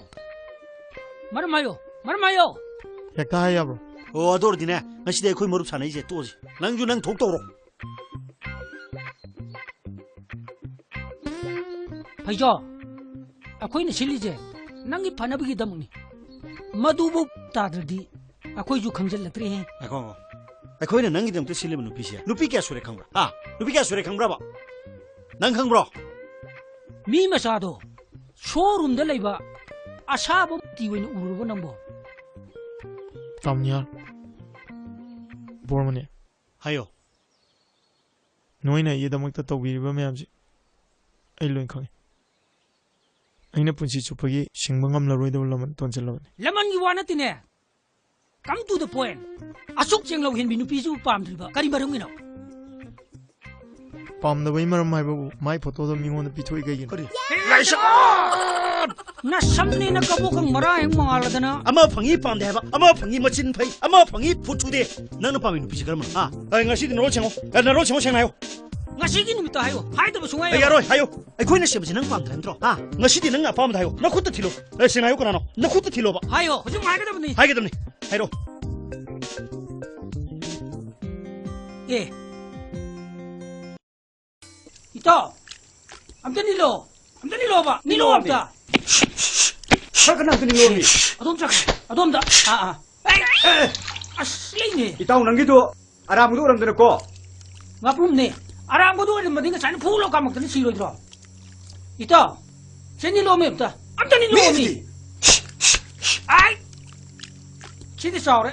ꯄꯣꯠꯇꯤ ꯆꯥꯎꯔꯦ ꯁꯤꯗꯤ ꯑꯩ ꯑꯉꯥꯡ ꯅꯠꯇꯦꯅꯦ ꯁꯤꯗꯤ ꯄꯥꯈꯪ ꯐꯔꯦꯅꯦ ꯍꯩꯁ ꯑꯁ ꯅꯈꯣꯏ ꯊꯥꯖꯔꯛꯇ꯭ꯔꯦꯗ ꯂꯝꯇ ꯊꯥꯖꯒꯤ ꯃꯆꯨꯝ ꯑꯣꯏꯅꯒꯤ ꯇꯧꯁꯤꯗꯤ ꯑꯁ ꯌꯥꯗꯧ ꯃꯥꯟꯗ꯭ꯔꯤꯕ ꯅꯣꯏꯁꯦ ꯁꯤꯁꯨ ꯄꯥ ꯌꯥꯗꯦꯅꯦ ꯑꯗꯨꯝ ꯆꯪꯈꯤꯅꯦ ꯑꯗꯨ ꯑꯃꯨꯛ ꯑꯩ ꯁꯣꯝꯗ ꯀꯣꯊꯣꯔꯛꯀꯦ ꯉꯥꯏꯈꯣ ꯊꯥꯏꯅꯅꯦ ꯐꯥꯕ ꯍꯩꯗꯦꯅꯦ ꯉꯥꯄꯨꯝ ꯐꯥꯕꯁꯦ ꯌꯥꯝ ꯂꯨꯕꯖꯥꯠꯅꯤ ꯇꯤꯟꯊ꯭ꯔꯣꯛ ꯐꯥꯕꯗꯧꯅꯅꯦ ꯆꯩꯇꯦꯛ ꯍꯦꯛꯇ ꯍꯣꯜꯂꯒ ꯐꯥꯕ ꯌꯥꯕ ꯅꯠꯇꯦ ꯈꯨꯕꯤꯒ ꯈꯨꯌꯥꯏꯒꯅꯦ ꯆꯞꯄꯒ ꯐ꯭ꯔꯦꯟ ꯂꯥꯎ ꯅꯥꯟꯊꯣꯛꯇꯅꯕ ꯁꯤꯗ ꯐꯥꯔꯛꯀꯗꯣꯏꯅꯤ ꯈꯥꯕ ꯌꯥꯔꯦ ꯏꯕꯨꯡꯉꯣ ꯁꯪ ꯉꯥꯡꯉꯅꯨ ꯁꯤꯝꯇ ꯍꯥꯟꯅ ꯐꯥꯅꯕ ꯇꯧꯁꯤ ꯅꯄꯥꯏꯅ ꯑꯩꯈꯣꯏ ꯍꯨꯝꯅ ꯁꯨꯄꯨꯔꯤꯁꯦ ꯌꯣꯄꯥꯛꯁꯤ ꯌꯥꯟꯊꯠꯂꯨꯁꯦ ꯑꯁ ꯀꯛꯊꯠꯂꯨ ꯀꯩꯗꯧꯔꯒꯦ ꯑꯁ ꯀꯛꯊꯠꯂꯗꯤ ꯃꯆꯨꯝꯗꯣ ꯀꯃꯥꯏꯅ ꯂꯨꯗꯣꯏꯅꯣ ꯍꯣꯏꯅꯦ ꯑꯣꯏꯕ ꯁꯦꯔꯥꯟ ꯇꯨꯔꯥꯟ ꯑꯦ ꯂꯩꯔꯦ ꯐꯥꯔꯦ ꯂꯩꯔꯦ ꯆꯤꯊꯣ ꯐꯥꯔꯦ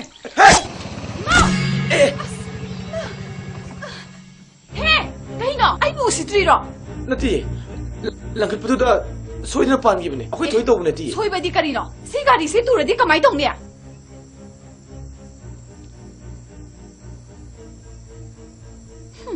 ꯑꯉꯥꯡꯁꯤꯡꯅ ꯇꯧꯕꯗꯤ ꯀꯗꯥꯏꯅꯣꯕꯨ ꯅꯣꯏ ꯆꯍꯤ ꯃꯇꯥꯡꯁꯤꯗ ꯈꯣꯡꯕꯥꯟ ꯂꯨꯄꯥꯟꯗ ꯀꯨꯝꯗꯅ ꯂꯩꯁꯦ ꯅꯃꯥꯏꯗꯣ ꯏꯀꯥꯏꯗ꯭ꯔꯣ ꯁꯨꯝ ꯉꯁꯤꯁꯦ ꯂꯝꯇꯥꯏ ꯊꯥꯡꯖꯅꯤ ꯉꯥꯄ꯭ꯔꯨꯝ ꯑꯃꯗꯪ ꯐꯥꯔꯒ 이루자기 떠보니 아도 능 사로노 나쁨도 능 부저거로 너희 나쁨시디 아이디 그래도 부도이노 오랜 나쁨마 춤도 누호르디 암맘마 탱 쳤보다 차로이 나로이네 파르수 폐랑 난 통남니네 아이디 암맘마 탱다 그래도 왜 쳤도이노 아도 오래가나 나쁨도 능 롱르 짜투 얌 하오보니 비타민이 얌 레이 하이베니 아두가네 콩라이 주부가 술라이 파이 하이베니 파이 하이베니 아이디 콩라이 주디에 콩라이 주부 너희 자 오케이 따래 자실어 구일리 금실어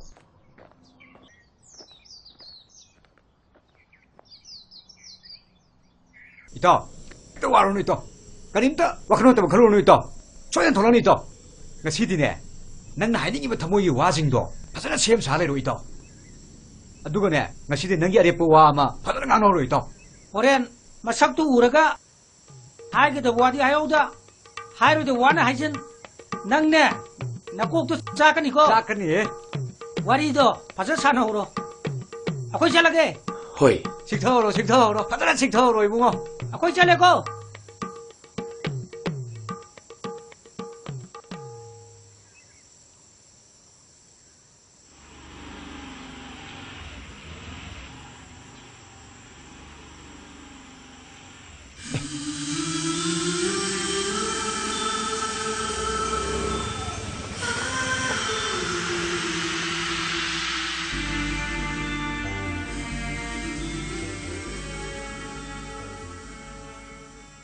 ꯅꯪ ꯉꯁꯤ ꯁꯨꯃꯥꯏꯅ ꯑꯩꯒꯤ ꯃꯥꯗ ꯂꯦꯞꯂꯔꯅꯤ ꯍꯥꯏꯕꯁꯦ ꯑꯩꯒꯤ ꯊꯥꯖꯕꯒꯤ ꯋꯥꯡꯃꯗꯅꯦ ꯅꯪ ꯎꯕꯁꯤ ꯊꯥꯒꯠꯈꯤꯗꯅ ꯋꯥꯔꯤꯁꯦ ꯀꯔꯝꯗ ꯍꯧꯗꯣꯏꯅꯣ ꯈꯪꯗ꯭ꯔꯦ ꯅꯪꯅ ꯉꯁꯤ ꯂꯩꯔꯝꯃꯤꯕ ꯃꯨꯠꯁꯤꯗꯤ ꯄꯨꯔꯥ romantic ꯃꯨꯠꯅꯤꯅꯦ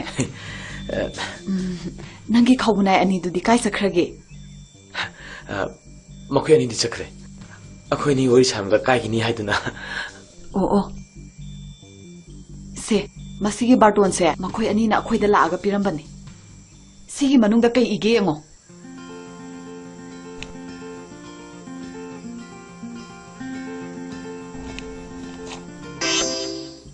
punsilay punsimin na si haiduna haijaba. Saliba chat kalen gitaran 20 ba jumja kay san numiki ayu pung tara tabung matamda ay koy gi maru oinam hemuga lamnel lamdeng awang na kay jalay ba.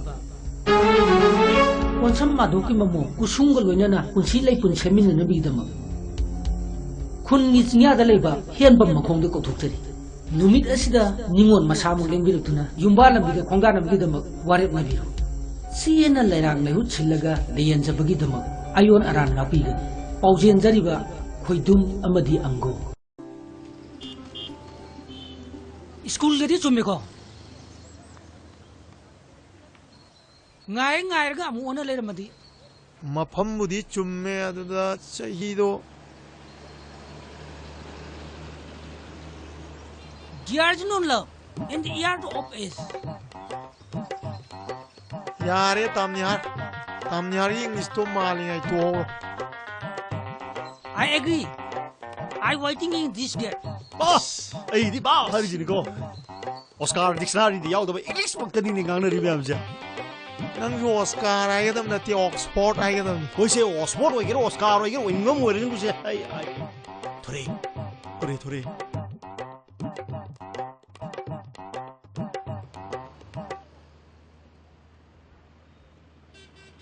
하이, 할로, 파제비.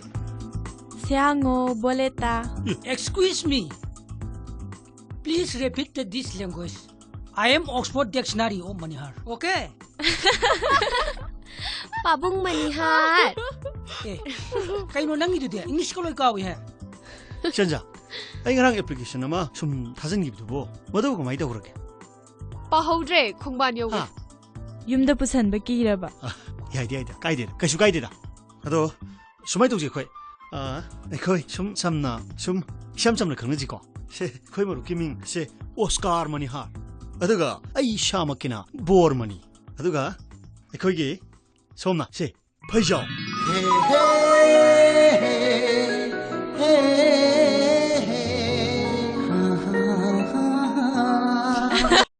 Mado, na koy miyam sang dana yana na matiyam da baya da bani ko.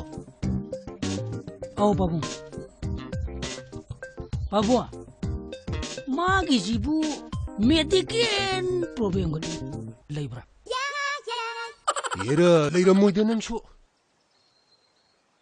난 그러다 나 떼고나 ям 튀기 하려면 이거나 자 시까지 조리게 아 시까지 조리게 해봐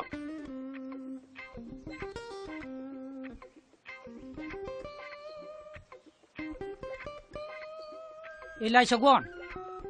Nang napana halo ka har di ba? Ngasay na sing siya madam ni. 이 누피지 빰데요. Kali marungi pam di no. Maramayo, maramayo. 약다 하야 브로. 어도르디네 나 시대에 거의 머릅 사네 이제 또지 낭주 낭 독도로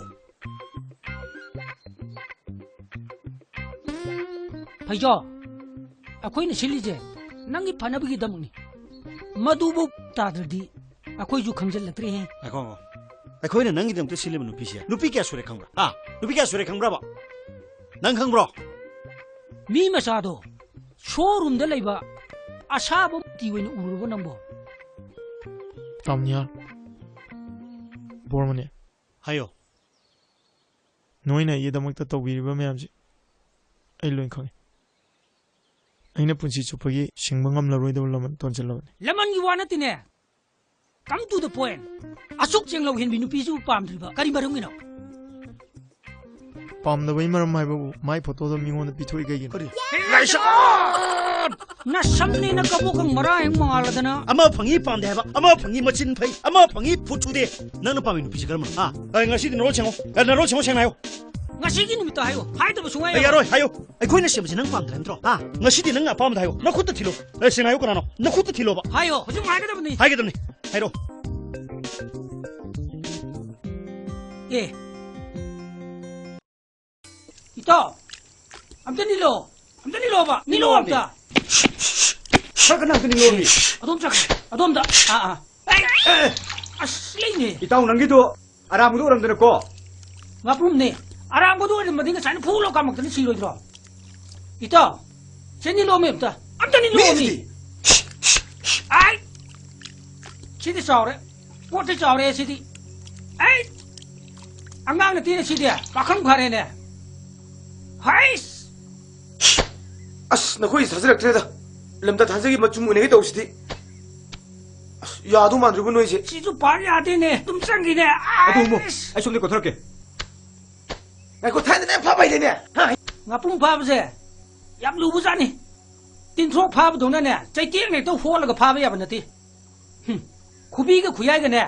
Sappa ga phre la na thuk na ba. Sida phara ko ni kha ba. Ya re bungo. 창창강은 심도 하나 파나가 동지. 나 빨리 그걸 없는 속구리 세. 요 박스에 달로 세. 아스, 꽉 찰로 그러게. As. Kapsala di masum ko mai lu doi no. Oye, oiba. Seran turan. Eh, lai phare. Leje. Tikto tikto. Phare. Hey! Kaino? Ay bu si Triro. 나티. 랑클부두다 소이나 빤 기분에. 아코이 더이 더우네 티. 소이바디 까리노. 시가리 세투르디 까마이 동네.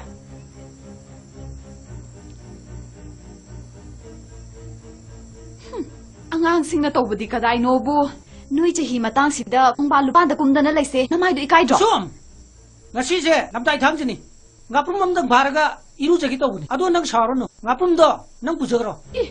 ꯅꯣꯏ ꯉꯥꯄ꯭ꯔꯨꯝꯁꯤꯗꯤ ꯑꯩꯗꯤ ꯀꯩꯗꯧꯕꯩ ꯄꯨꯗꯣꯏꯅꯣ ꯍꯣꯔꯦꯟ ꯉꯥꯄ꯭ꯔꯨꯝ ꯃꯆꯨꯝꯗꯨ ꯂꯨꯍꯧꯔꯗꯤ ꯑꯃ ꯃꯊꯦꯡ ꯆꯠꯄꯗ ꯁꯔꯣꯏ ꯉꯥꯔꯣꯏꯅ ꯐꯥꯔꯁꯨ ꯐꯦ ꯂꯥꯎ ꯅꯥꯟꯊꯣꯛꯅꯕꯅꯤꯅꯦ ꯑꯩꯗꯤ ꯑꯃ ꯃꯊꯦꯡꯗ ꯀꯩꯗꯧꯕꯩ ꯆꯠꯇꯣꯏꯅꯣ ꯑꯗꯨ ꯑꯣꯏꯔꯒꯅ ꯉꯥꯄ꯭ꯔꯨꯝꯗꯣ ꯅꯪ ꯂꯧꯅ ꯆꯥꯊꯣꯛꯑꯣ ꯌꯥꯝ ꯍꯥꯎꯕꯅꯤ ꯚꯤꯇꯥꯃꯤꯟꯒꯤ ꯌꯥꯝ ꯂꯩ ꯍꯥꯏꯕꯅꯤ ꯑꯗꯨꯒꯅꯦ ꯈꯣꯡꯒ꯭ꯂꯥꯏ ꯆꯨꯕꯒꯁꯨ ꯂꯣꯏ ꯐꯩ ꯍꯥꯏꯕꯅꯤ ꯐꯩ ꯍꯥꯏꯕꯅꯤ ꯑꯩꯗꯤ ꯈꯣꯡꯒꯨꯂꯥꯏ ꯆꯨꯗꯤꯌꯦ ꯈꯣꯡꯒꯨꯂꯥꯏ ꯆꯨꯕ ꯅꯣꯏ ꯆꯥꯎ 오케이 따래 자실어 구일리 금실어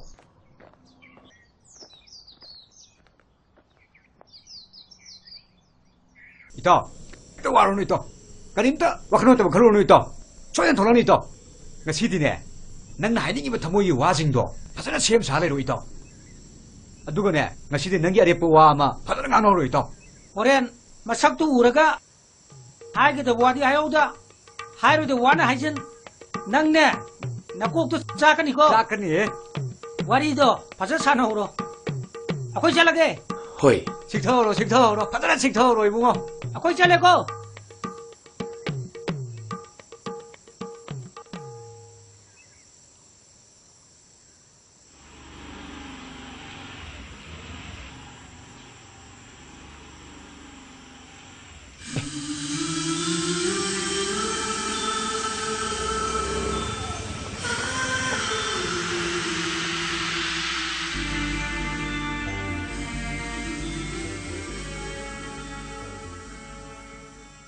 ꯅꯪ ꯉꯁꯤ ꯁꯨꯃꯥꯏꯅ ꯑꯩꯒꯤ ꯃꯥꯗ ꯂꯦꯞꯂꯔꯅꯤ ꯍꯥꯏꯕꯁꯦ ꯑꯩꯒꯤ ꯊꯥꯖꯕꯒꯤ ꯋꯥꯡꯃꯗꯅꯤ ꯅꯪ ꯎꯕꯁꯤ ꯊꯥꯒꯠꯈꯤꯗꯅ ꯋꯥꯔꯤꯁꯦ ꯀꯔꯝꯗ ꯍꯧꯗꯣꯏꯅꯣ ꯈꯪꯗ꯭ꯔꯦ ꯅꯪꯅ ꯉꯁꯤ ꯂꯩꯔꯝꯃꯤꯕ ꯃꯨꯠꯁꯤꯗꯤ ꯄꯨꯔꯥ ꯔꯣꯃꯥꯟꯇꯤꯛ ꯃꯨꯠꯅꯤꯅꯦ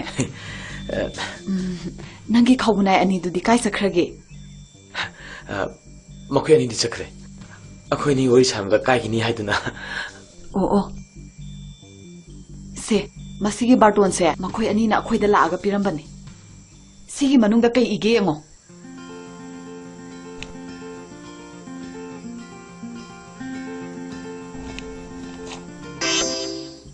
ꯄꯨꯟꯁꯤ ꯂꯩ ꯄꯨꯟꯁꯤꯃꯤꯟꯅꯁꯤ ꯍꯥꯏꯗꯨꯅ ꯍꯥꯏꯖꯕ ꯆꯠꯂꯤꯕ ꯆꯩꯆꯠ ꯀꯥꯂꯦꯟꯒꯤ 12ꯅꯤ ꯄꯥꯟꯕ ꯌꯨꯝꯖꯀꯩꯁ ꯅꯨꯃꯤꯠꯀꯤ ꯑꯌꯨꯛ ꯄꯨꯡ 10 ꯇꯥꯕ ꯃꯇꯝꯗ ꯑꯩꯈꯣꯏꯒꯤ ꯃꯔꯨꯞ ꯑꯣꯏꯅꯥꯝ ꯍꯦꯃꯨꯒ ꯂꯝꯂꯦꯟ ꯂꯝꯗꯦꯡ ꯑꯋꯥꯡ ꯂꯩꯀꯥꯏꯗ ꯂꯩꯕ ꯀꯣꯟꯁꯝ ꯃꯥꯙꯣꯛꯀꯤ ꯃꯃꯣ ꯀꯨꯁꯨꯝꯒ ꯂꯣꯏꯅꯅ ꯄꯨꯟꯁꯤ ꯂꯩꯄꯨꯟ ꯁꯦꯝꯃꯤꯟꯅꯅꯕꯒꯤꯗꯃꯛ ꯈꯨꯟꯒꯤ ꯆꯤꯡꯌꯥꯗ ꯂꯩꯕ ꯍꯦꯟꯕꯝ ꯃꯈꯣꯡꯗ ꯀꯧꯊꯣꯛꯆꯔꯤ ꯅꯨꯃꯤꯠ ꯑꯁꯤꯗ ꯅꯤꯉꯣꯜ ꯃꯁꯥꯃꯨꯛ ꯂꯦꯡꯕꯤꯔꯛꯇꯨꯅ ꯌꯨꯝꯕꯥ ꯂꯝꯕꯤꯗ ꯈꯣꯡꯗꯥꯅꯕꯒꯤꯗꯃꯛ ꯋꯥꯔꯦꯞꯅꯕꯤꯔꯨ ꯆꯦꯅ ꯂꯩꯔꯥꯡ ꯂꯩꯍꯨꯠ ꯁꯤꯜꯂꯒ ꯂꯩꯌꯦꯟꯖꯕꯒꯤꯗꯃꯛ ꯑꯌꯣꯟ ꯑꯔꯥꯟ ꯉꯥꯛꯄꯤꯒꯅꯤ ꯄꯥꯎꯖꯦꯟꯖꯔꯤꯕ ꯈꯣꯏꯗꯨꯝ ꯑꯃꯗꯤ ꯑꯪꯒꯣ 스쿨ꯒꯗꯤ ꯆꯨꯝꯃꯦꯀꯣ ꯉꯥꯏꯔꯒ ꯑꯃꯨꯛ ꯑꯣꯟꯅ ꯂꯩꯔꯝꯃꯗꯤ ꯃꯐꯝꯕꯨꯗꯤ ꯆꯨꯝꯃꯦ ꯑꯗꯨꯗ ꯆꯍꯤꯗꯣ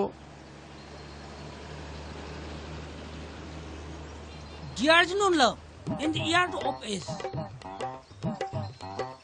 ꯌꯥꯔꯦ ꯇꯥꯝꯅꯤꯍꯥꯔ ꯏꯪꯂꯤꯁꯇꯣ ꯃꯥꯜꯂꯤꯉꯩ ꯇꯣꯛꯍꯧꯔꯣ I agree. I waiting in this gate. ꯕꯥꯁ ꯑꯩꯗꯤ ꯕꯥ ꯍꯥꯏꯔꯤꯁꯤꯅꯤꯀꯣ ꯑꯣꯁꯀꯥꯔ ꯗꯤꯛꯁꯅꯥꯔꯤꯗ ꯌꯥꯎꯗꯕ ꯏꯪꯂꯤꯁ ꯃꯛꯇꯅꯤꯅꯦ ꯉꯥꯡꯅꯔꯤ ꯃꯌꯥꯝꯁꯦ ꯅꯪꯁꯨ ꯑꯣꯁꯀꯥꯔ ꯍꯥꯏꯒꯗꯕ ꯅꯠꯇꯦ ꯑꯣꯛꯁꯐꯣꯔꯗ ꯍꯥꯏꯒꯗꯕꯅꯤ ꯍꯣꯏꯁꯦ ꯑꯣꯛꯁꯐꯣꯔꯗ ꯑꯣꯏꯒꯦꯔꯥ ꯑꯣꯁꯀꯥꯔ ꯑꯣꯏꯒꯦꯔꯥ ꯑꯣꯏꯅꯤꯡꯕ ꯑꯃ ꯑꯣꯏꯔꯒꯅꯨꯁꯦ ꯊꯣꯔꯦ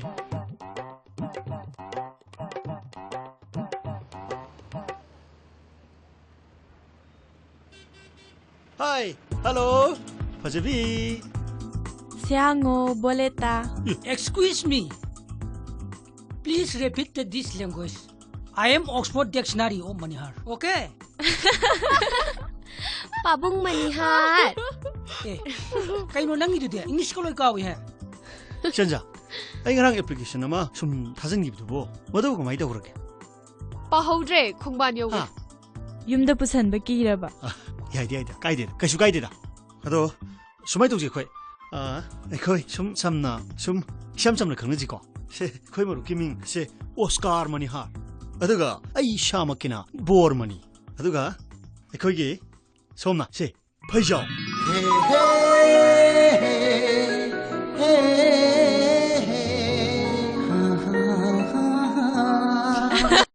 ꯃꯗꯣ ꯅꯈꯣꯏ ꯃꯌꯥꯝ ꯆꯪꯗꯅ ꯌꯥꯅꯅꯕ ꯊꯦꯝꯗꯕ ꯌꯥꯗꯕꯅꯤꯀꯣ ꯑꯧ ꯄꯥꯕꯨꯡ ꯄꯥꯕꯨꯡ ꯃꯥꯒꯤꯁꯤꯕꯨ ꯃꯦꯗꯤꯀꯦꯜ ꯄ꯭ꯔꯣꯕ꯭ꯂꯦꯝꯒ ꯂꯩꯕ꯭ꯔꯥ ꯌꯦꯔ ꯂꯩꯔꯝꯃꯣꯏꯗ ꯅꯪꯁꯨ ꯅꯪ ꯈꯔꯗ ꯅꯠꯇꯦꯀꯣ ꯅꯪ ꯌꯥꯝ ꯊꯤ ꯍꯦꯜꯂꯕꯅꯤꯀꯣ ꯅꯪ ꯁꯦ ꯁꯤ ꯀꯩ ꯁꯣꯏꯔꯤꯒꯦ ꯍꯥ ꯁꯤ ꯀꯩ ꯁꯣꯏꯔꯤꯒꯦꯕ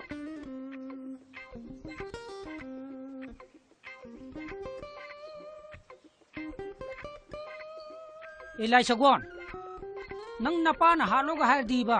Ngasay na sing siyem madam ni. ꯑꯩ ꯅꯨꯄꯤꯁꯦ ꯄꯥꯝꯗꯦꯕ Kari marungi pam di mo. Maramayo. ꯍꯦꯛꯇ ꯍꯥꯏ ꯌꯥꯕ꯭ꯔꯣ ꯑꯣ ꯑꯗꯨ ꯑꯣꯏꯔꯗꯤꯅꯦ ꯉꯁꯤꯗꯤ ꯑꯩꯈꯣꯏ ꯃꯔꯨꯞ ꯁꯥꯟꯅꯩꯁꯦ ꯇꯣꯛꯑꯁꯤ ꯅꯪꯁꯨ ꯅꯪ ꯊꯣꯛ ꯇꯧꯔꯣ Paijo, ako'y nasilije. Nang ipanabigi damuni. Madubo tadradi. Ako'y ju khangjal latri he. ꯑꯩꯈꯣ ꯑꯩꯈꯣꯏꯅ ꯅꯪꯒꯤꯗꯃꯛꯇ ꯁꯤꯜꯂꯤꯕ ꯅꯨꯄꯤꯁꯦ ꯅꯨꯄꯤ ꯀꯌꯥ ꯁꯨꯔꯦ ꯈꯪꯕ꯭ꯔꯥ ꯍꯥ ꯅꯨꯄꯤ ꯀꯌꯥ ꯁꯨꯔꯦ ꯈꯪꯕ꯭ꯔꯥꯕ ꯅꯪ ꯈꯪꯕ꯭ꯔꯣ Mi masado. Showroom da laiba. Asabo tiwin urubo nambo. ꯇꯥꯃꯣꯅꯤꯌꯥ ꯕꯣꯔꯃꯅꯤ ꯍꯥꯏꯌꯣ ꯅꯣꯏꯅ ꯑꯩꯒꯤꯗꯃꯛꯇ ꯇꯧꯕꯤꯔꯤꯕ ꯃꯌꯥꯝꯁꯦ ꯑꯩ ꯂꯣꯏ ꯈꯪꯉꯤ ꯑꯩꯅ ꯄꯨꯟꯁꯤ ꯆꯨꯞꯄꯒꯤ ꯁꯤꯡꯕ ꯉꯝꯂꯔꯣꯏꯗꯕ ꯂꯃꯟ ꯇꯣꯟꯁꯤꯜꯂꯕꯅꯤ Laman gi wana tine. Come to the point. Asuk cheng lau hin binu pisu pam driba. Kari marungi no. ꯄꯥꯝꯗꯕꯩ ꯃꯔꯝ ꯍꯥꯏꯕꯕꯨ ꯃꯥꯏ ꯐꯣꯇꯣꯗꯣ ꯃꯤꯉꯣꯟꯗ ꯄꯤꯊꯣꯛꯏ ꯀꯩꯒꯤꯅꯣ ꯀꯔꯤ Na samni na kabukang marahing mga aladana. ꯑꯃ ꯐꯪꯉꯤ ꯄꯥꯝꯗꯦ ꯍꯥꯏꯕ ꯑꯃ ꯐꯪꯉꯤ ꯃꯆꯤꯟ ꯐꯩ ꯑꯃ ꯐꯪꯉꯤ ꯐꯨꯠ ꯁꯨꯗꯦ ꯅꯪꯅ ꯄꯥꯝꯃꯤ ꯅꯨꯄꯤꯁꯦ ꯀꯔꯝꯕꯅꯣ ꯍꯥ ꯉꯁꯤꯗꯤ ꯅꯔꯣꯜ ꯁꯦꯡꯉꯣ sengna hayo Ngasigi nimito hayo. Haidaba sungay. ꯌꯥꯔꯣꯏ ꯍꯥꯏꯌꯣ ꯑꯩꯈꯣꯏꯅ ꯁꯦꯝꯕꯁꯦ ꯅꯪ ꯄꯥꯝꯗ꯭ꯔꯦ ꯅꯠꯇ꯭ꯔꯣ ꯍꯥ ꯉꯁꯤꯗꯤ ꯅꯪ ꯑꯄꯥꯝꯕꯗ ꯍꯥꯏꯌꯣ ꯅꯈꯨꯠꯇ ꯊꯤꯜꯂꯣ ꯁꯦꯡꯅ ꯍꯥꯏꯌꯣ ꯀꯅꯥꯅꯣ ꯅꯈꯨꯠꯇ ꯊꯤꯜꯂꯣꯕ Hayo. Hujung hagadabani. 하이게더니 하이로 Eh. Ito. Amta nilo ba? Nilo amta. 사그나 그니 놈이 Adom da. Asli ni. 이따오 남기도 아라무도 오람드는고 Ngapum ni. Arang ko doon madinga sana pulo ka magtani silo dro. Ito. Sen nilo me amta. Amta nilo mi. Ay. Sidi saure. Pote saure sidi. Ay. Angang na tine sidi. Bakang khare ne. Hais. 아씨 나 거의 사슬락트레다 람다 단색이 맞춤 은행에 떠오시디 야도 만들고 너 이제 Sisu pari ate ne. Tumsang gine. 아도 뭐 아이 손 내고 들을게 야 그거 타는데 내 봐봐야 되냐 Ngapum pab se. Yam lu busani. Tin throk pab dong na ne. Chai tieng ne to ho la ka pab ya ban ti. Kubi ga kuyai ga ne. Sappa ga phre la na thuk na ba. Sida phara ko ni kha ba. 야래 붕어 상상강은 심도 하나 파나 것도지 나 빨리 그걸 없는 속보리 세 옆박스에 달로세 아스 꽉 차놓게 들어오게 As. Kakchala di masum ko mai lu doi no. 거기 어이봐 Seran turan. Eh, lai pare. 내게 지도 지도 Pare. He! Kaino? Ay mo si Triro! 나티 랑클부터다 소리나 빠는 기분에 아코이 더 있다 오네 티 Soy ba di karino? Si gari si tura di kamay tong niya.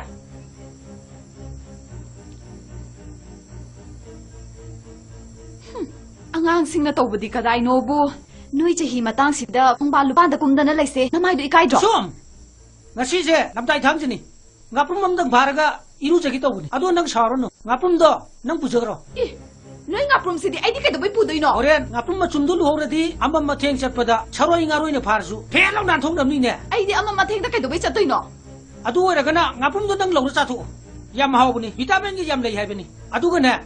Khonglai chu buga suloi phai haibani. 페이 하이브니 Ay di kung gulay chu diye. Kung gulay chu ba nui chao. 오케이 따래 자실어 구일리 금실어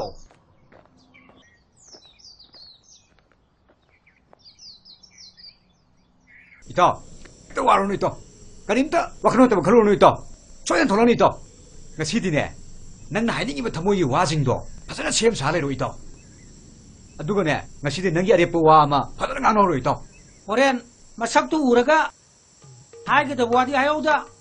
Hai ro de wana haisen. Nang ne. Nakok tu sakani ko. 짝하니 Wari do phasa sana horo. Akoi chalage. 호이 식터로 파서나 식터로 이붕어 Akoi chale ko.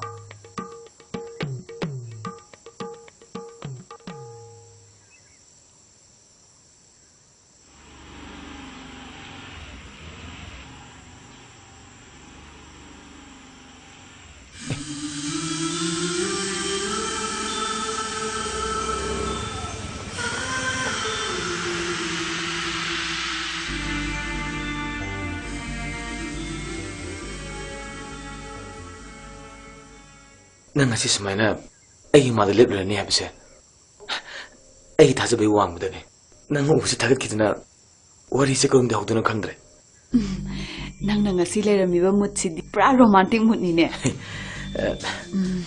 ꯅꯪꯒꯤ ꯈꯧꯕꯅꯥꯏ ꯑꯅꯤꯗꯨꯗꯤ ꯀꯥꯏ ꯆꯠꯈ꯭ꯔꯒꯦ ꯃꯈꯣꯏ ꯑꯅꯤꯗꯤ ꯆꯠꯈ꯭ꯔꯦ ꯑꯩꯈꯣꯏꯅꯤ ꯋꯥꯔꯤ ꯁꯥꯟꯅꯕꯗ ꯀꯥꯏꯒꯤꯅꯤ ꯍꯥꯏꯗꯨꯅ ꯑꯣ ꯁꯦ ꯃꯁꯤꯒꯤ ꯕꯥꯔꯇꯣꯟꯁꯦ ꯃꯈꯣꯏ ꯑꯅꯤꯅ ꯑꯩꯈꯣꯏꯗ ꯂꯥꯛꯑꯒ ꯄꯤꯔꯝꯕꯅꯤ ꯁꯤꯒꯤ ꯃꯅꯨꯡꯗ ꯀꯩ ꯏꯒꯦ ꯌꯦꯡꯉꯣ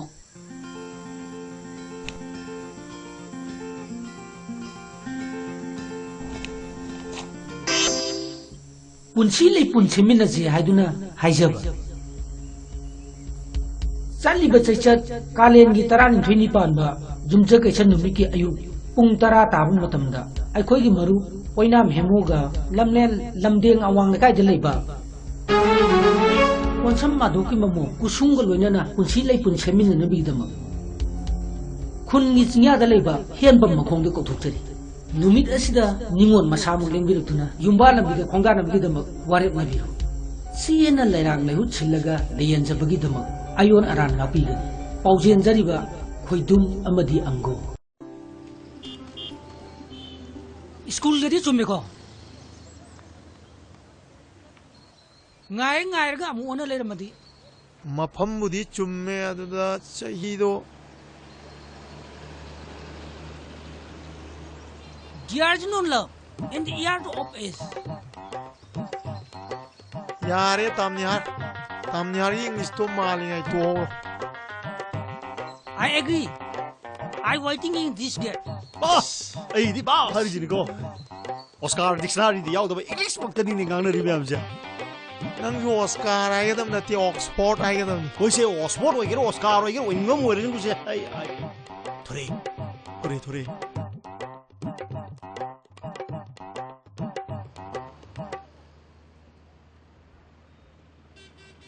Hi, hello, Fajabi.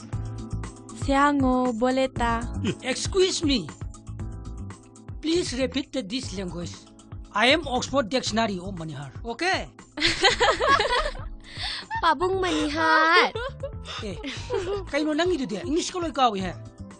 Shanja, ay ngarang application nama sum thajangibdubo. Madaw kamai tawrage. Pahodre khongban yogi. Ha. Yumda pusanba kiraba. Yaida, kaideda. Kaisu kaideda. Ado sumai tawje khoi. Khoi sum samna samna khangnaji ko. Se khoi maru kiming se Oscar Manihar. Aduga ai shamakina bor mani.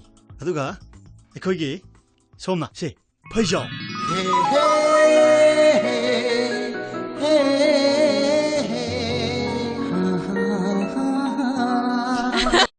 Mado, nakoi miyam sangdana yana na batiyam daba yadabani ko. Oh, Babu. Babu. Magi jibu medical problem ko labor.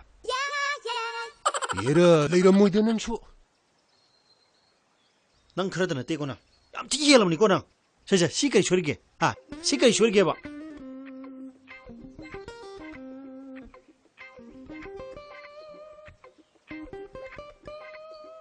Elai Sagwan. Nang napana halo ka hai di ba? Ngasai na sing siyam madam ni. ꯑꯩ ꯅꯨꯄꯤꯁꯦ ꯄꯥꯝꯗꯦꯕ Kari marungi pamdi no. Marmayo.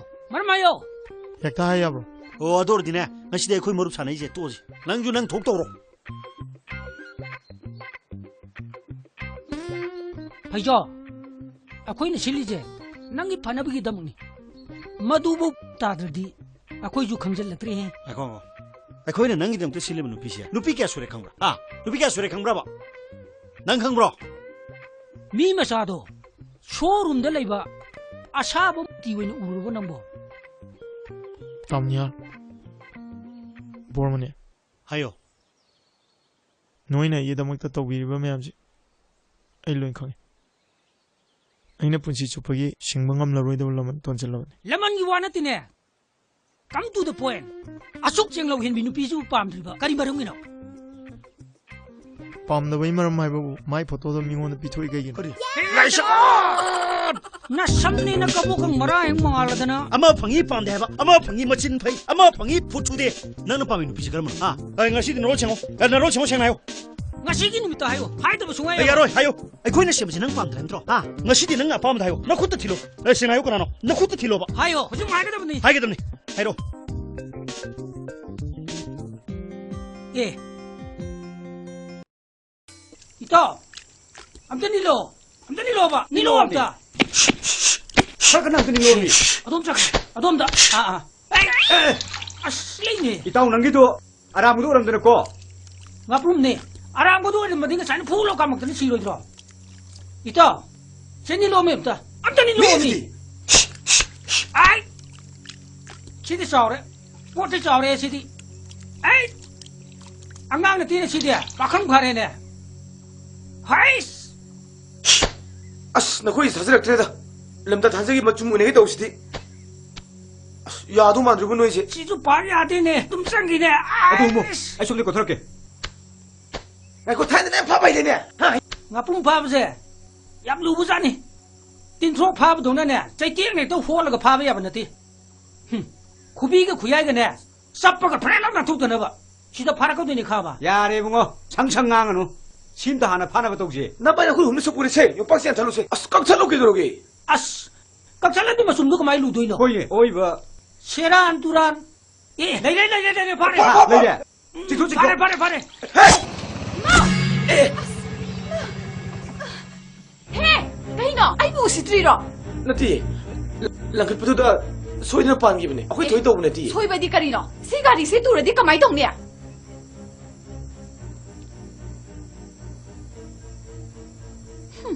Angang sing na tawbadi kadai no bu. Noi chahi matang sida pungba lupan da kumdana laise. Namai do ikai dro. som ngasi je namdai thang jini ngapum mamdang bharaga iru jagi to buni ado nang saro no ngapum do nang pujagro Ih, noi ngaprum sidi ai di kai do bai pu doi no. oren ngapum ma chumdu lu horadi amma ma theng chatpada charoi ngaroi ne pharsu phelo nan thong namni ne Ai di ama matheng da kai do bai chatoi no. adu oragana ngapum do nang lawna chathu yam hawbuni vitamin gi yam lei haibani adu ga ne khonglai chu buga sulai phai haibani 하이 하이브니. Ai di khonglai chu di ye. Khonglai chu ba noi chao. 오케이 따래. 자실어. 구일리 금실어.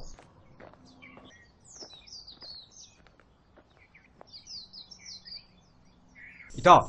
또 와로는 이따. 가림다. 와크노다 그러는 이따. 초연 돌아는 이따. 나 시디네. 난 나이닝이 뭐 더모이 와징도. 파서나 시험 잘해로 이따. 누구네? 나 시디 능기 아래 뽑아마. 파서나 강으로 이따.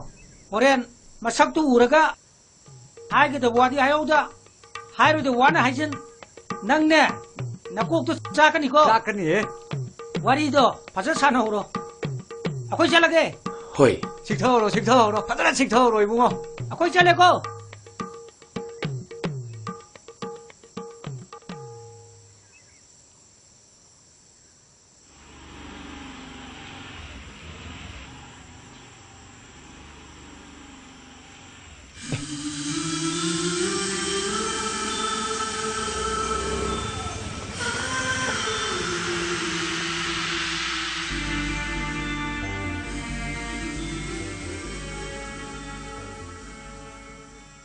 nang ngasi sumaina ai ma da lebre ni habse ai thaja bai wang bdane nang u se thagat kidna wari se kom de hoduna khangdre Nang na ngasi lerami ba mood sidi pra romantic mood ni ne.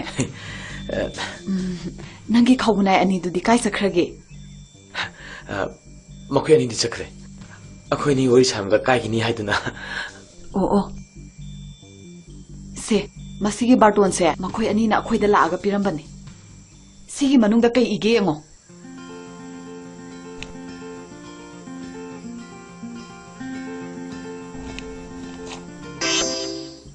punsi le punsi mina ji haiduna haijaba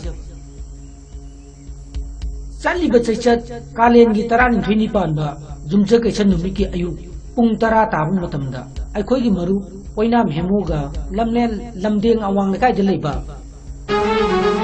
konsam ma doki mamu kusung ga loina na punsi le punsi mina na bi dama khun gi chinya da leiba hen bam makhong de ko thuk chari numit asida ningon masamu lengbiruktuna yumba lambiga khongda nambidamak ware mabiru siena lairang lehu chillaga leyen jabagi damak ayon aran lapigani paujen jariba khoidum amadi ango